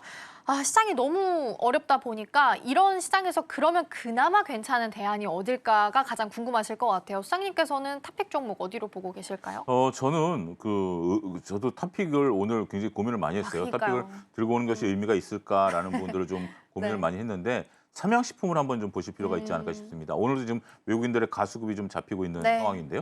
삼양식품 같은 경우 여러분들 잘 아시는 것처럼 160만 원까지 갔던 것이 이제 120만 원까지 밀렸다가 최근에 이제 주가가 있습니다. 오늘도 이제 외국인들이 사고 팔고가 좀 잡히고 있는 부분들인데 그동안 삼양식품이 잊혀졌던 종목이죠. 네. 잊혀졌던 종목인데 어제 이제 오리온 같은 경우도 이제 그 장대 양봉, 그러니까 많은 이제 우리가 바이오 식품들이 일단 어제 많은 부분들이 장대 양봉이 나왔어요. 네. 그런 분들이 나왔고 오늘 지금 삼양식품 차트를 놓고 보면 일단 120만 원에서 130만 원 들어준 이후에 기간 조정을 겪고 있죠. 제가 상당히 좀 좋아하는 차트인데 오늘 시장 상태에서도 저렇게 크게 밀리지 않고 네. 기간 조정을 겪고 있다라면 충분히 경기 방어적인 성격, 물론 이제 비싸긴 하죠. 그렇지만 그러니까요. 저는 가능성은 있다라고 좀 말씀을 좀 드릴 수가 있겠습니다. 오늘 같은 경우는 이제 시장이 밀리니까 같이 밀리고 있는데 그 대안으로서 충분히 역할을 할 가능성도 있다라는 거고 일단 차트상 120만 원에서 130만 원 들어줄 때 대량 거래가 한번 붙었어요. 그러면서 딱 방향 전환을 정확히 했다라는 측면에 있어서는 조금 우리가 어떻게 보면 틈새 전략으로 조금 한 1-20% 정도 매수를 하는 것도 수익을 낼 수 있는 좋은 방법이 아니겠나라고 말씀드릴 수가 있겠습니다. 그러게요. 흐름을 보면 시장을 그나마 방어해 줄 수 있는 쪽으로 말씀을 주신 것 같아요. 삼양식품이었고요. 오늘 뭐 거의 대부분 다 내리고 있긴 한데 섹터 안에서 그나마 좀 방어해 주는 쪽 보면 그나마 통신 있습니다. LG U+가 한 5% 정도, KT가 1.2%라서 거의 비슷한 흐름으로 좀 이해해 보시면 어떨까 싶고요. AS는 사실 제가 현대차 여쭤보려고 준비를 좀 해놓은 상태예요. 관세 협상 후에는 힘을 유지를 잘 못하다가 갑자기 엔비디아 젠순환 붙어주니까 깐부 이야기하면서 다시 한번 좀 올랐었거든요. 근데 또 갑자기 시장이 이렇게 무너지니까 대응이 더 복잡해진 것 같아요. 올랐다 내렸다 올랐다 내렸다. 투자자들은 어떻게 대응을 좀 해야 돼요? 일단 현대차 같은 경우는 지금 좀 애매한 종목이 돼버린 것 같아요. 애매한 종목? 많은 분들이 현대차가 이제 관세 협정 이후에 수혜를 볼 것이다라고 봤고, 네. 그다음에 이제 우리가 엔비디아 5만 장을 GPU 5만 장 또 확보를 하는 상태입니다만 주가가 단기간에 너무 급등했고 지금 갭으로 떨어지고 있는 상태이기 맞아요. 때문에 현대차는 지금 보유하고 계신 분들은 네. 좀 보유하셔도 될 거라고 보지만 네. 신규 매수는 조금 기다려보자. 현대차를 신규 매수할 바에는 차라리 우리가 주도주인 조방원전이 밀리면 반도체까지 다시 매수 구간으로 볼 수 있는데 현대차는 좀 긴 호흡으로 보셔야 될 것 같아요. 버리긴 너무 아깝고 네. 그렇다라고 추가로 매수하자니 약간 주도주에서 좀 벗어나 있는 부분들이 있죠. 그런 부분들을 좀 감안해야 되는 좀 계륵 같은 주식이 돼버렸다. 그러니까 제가 처음에 현대차를 추천했을 때만 하더라도 충분히 상승 여력은 있었습니다만 이제는 새로운 소식이 과연 무엇이 있겠는가라는 부분들을 놓고 보면 지금은 조금 조심스럽지 않나 이렇게 말씀드리겠습니다. 네, 보유를 계속하는 건 괜찮겠지만 신규 관점에서 본다면 오히려 주도주 쪽으로 시선을 좀 돌려보는 게 좋겠다라는 말씀 주셨습니다. 현대차가 사실 주시고 나서 다음에 굉장히 큰 폭으로 네. 올라서 저희도 좀 기대를 많이 좀 했었는데 일단 지금은 계륵같이 애매한 종목이 됐기 때문에 보유하신 분들 관점에서 홀딩 전략 좀 주셨으니까 참고해 보시면 좋겠습니다. 자, 이렇게 해서 개장 분위기 잘 살펴봤고요. 수장님과는 여기서 인사 나누겠습니다. 오늘 말씀 고맙습니다. 감사합니다.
네, 지금 이 시각 시장 상황 한번 체크해 보겠습니다.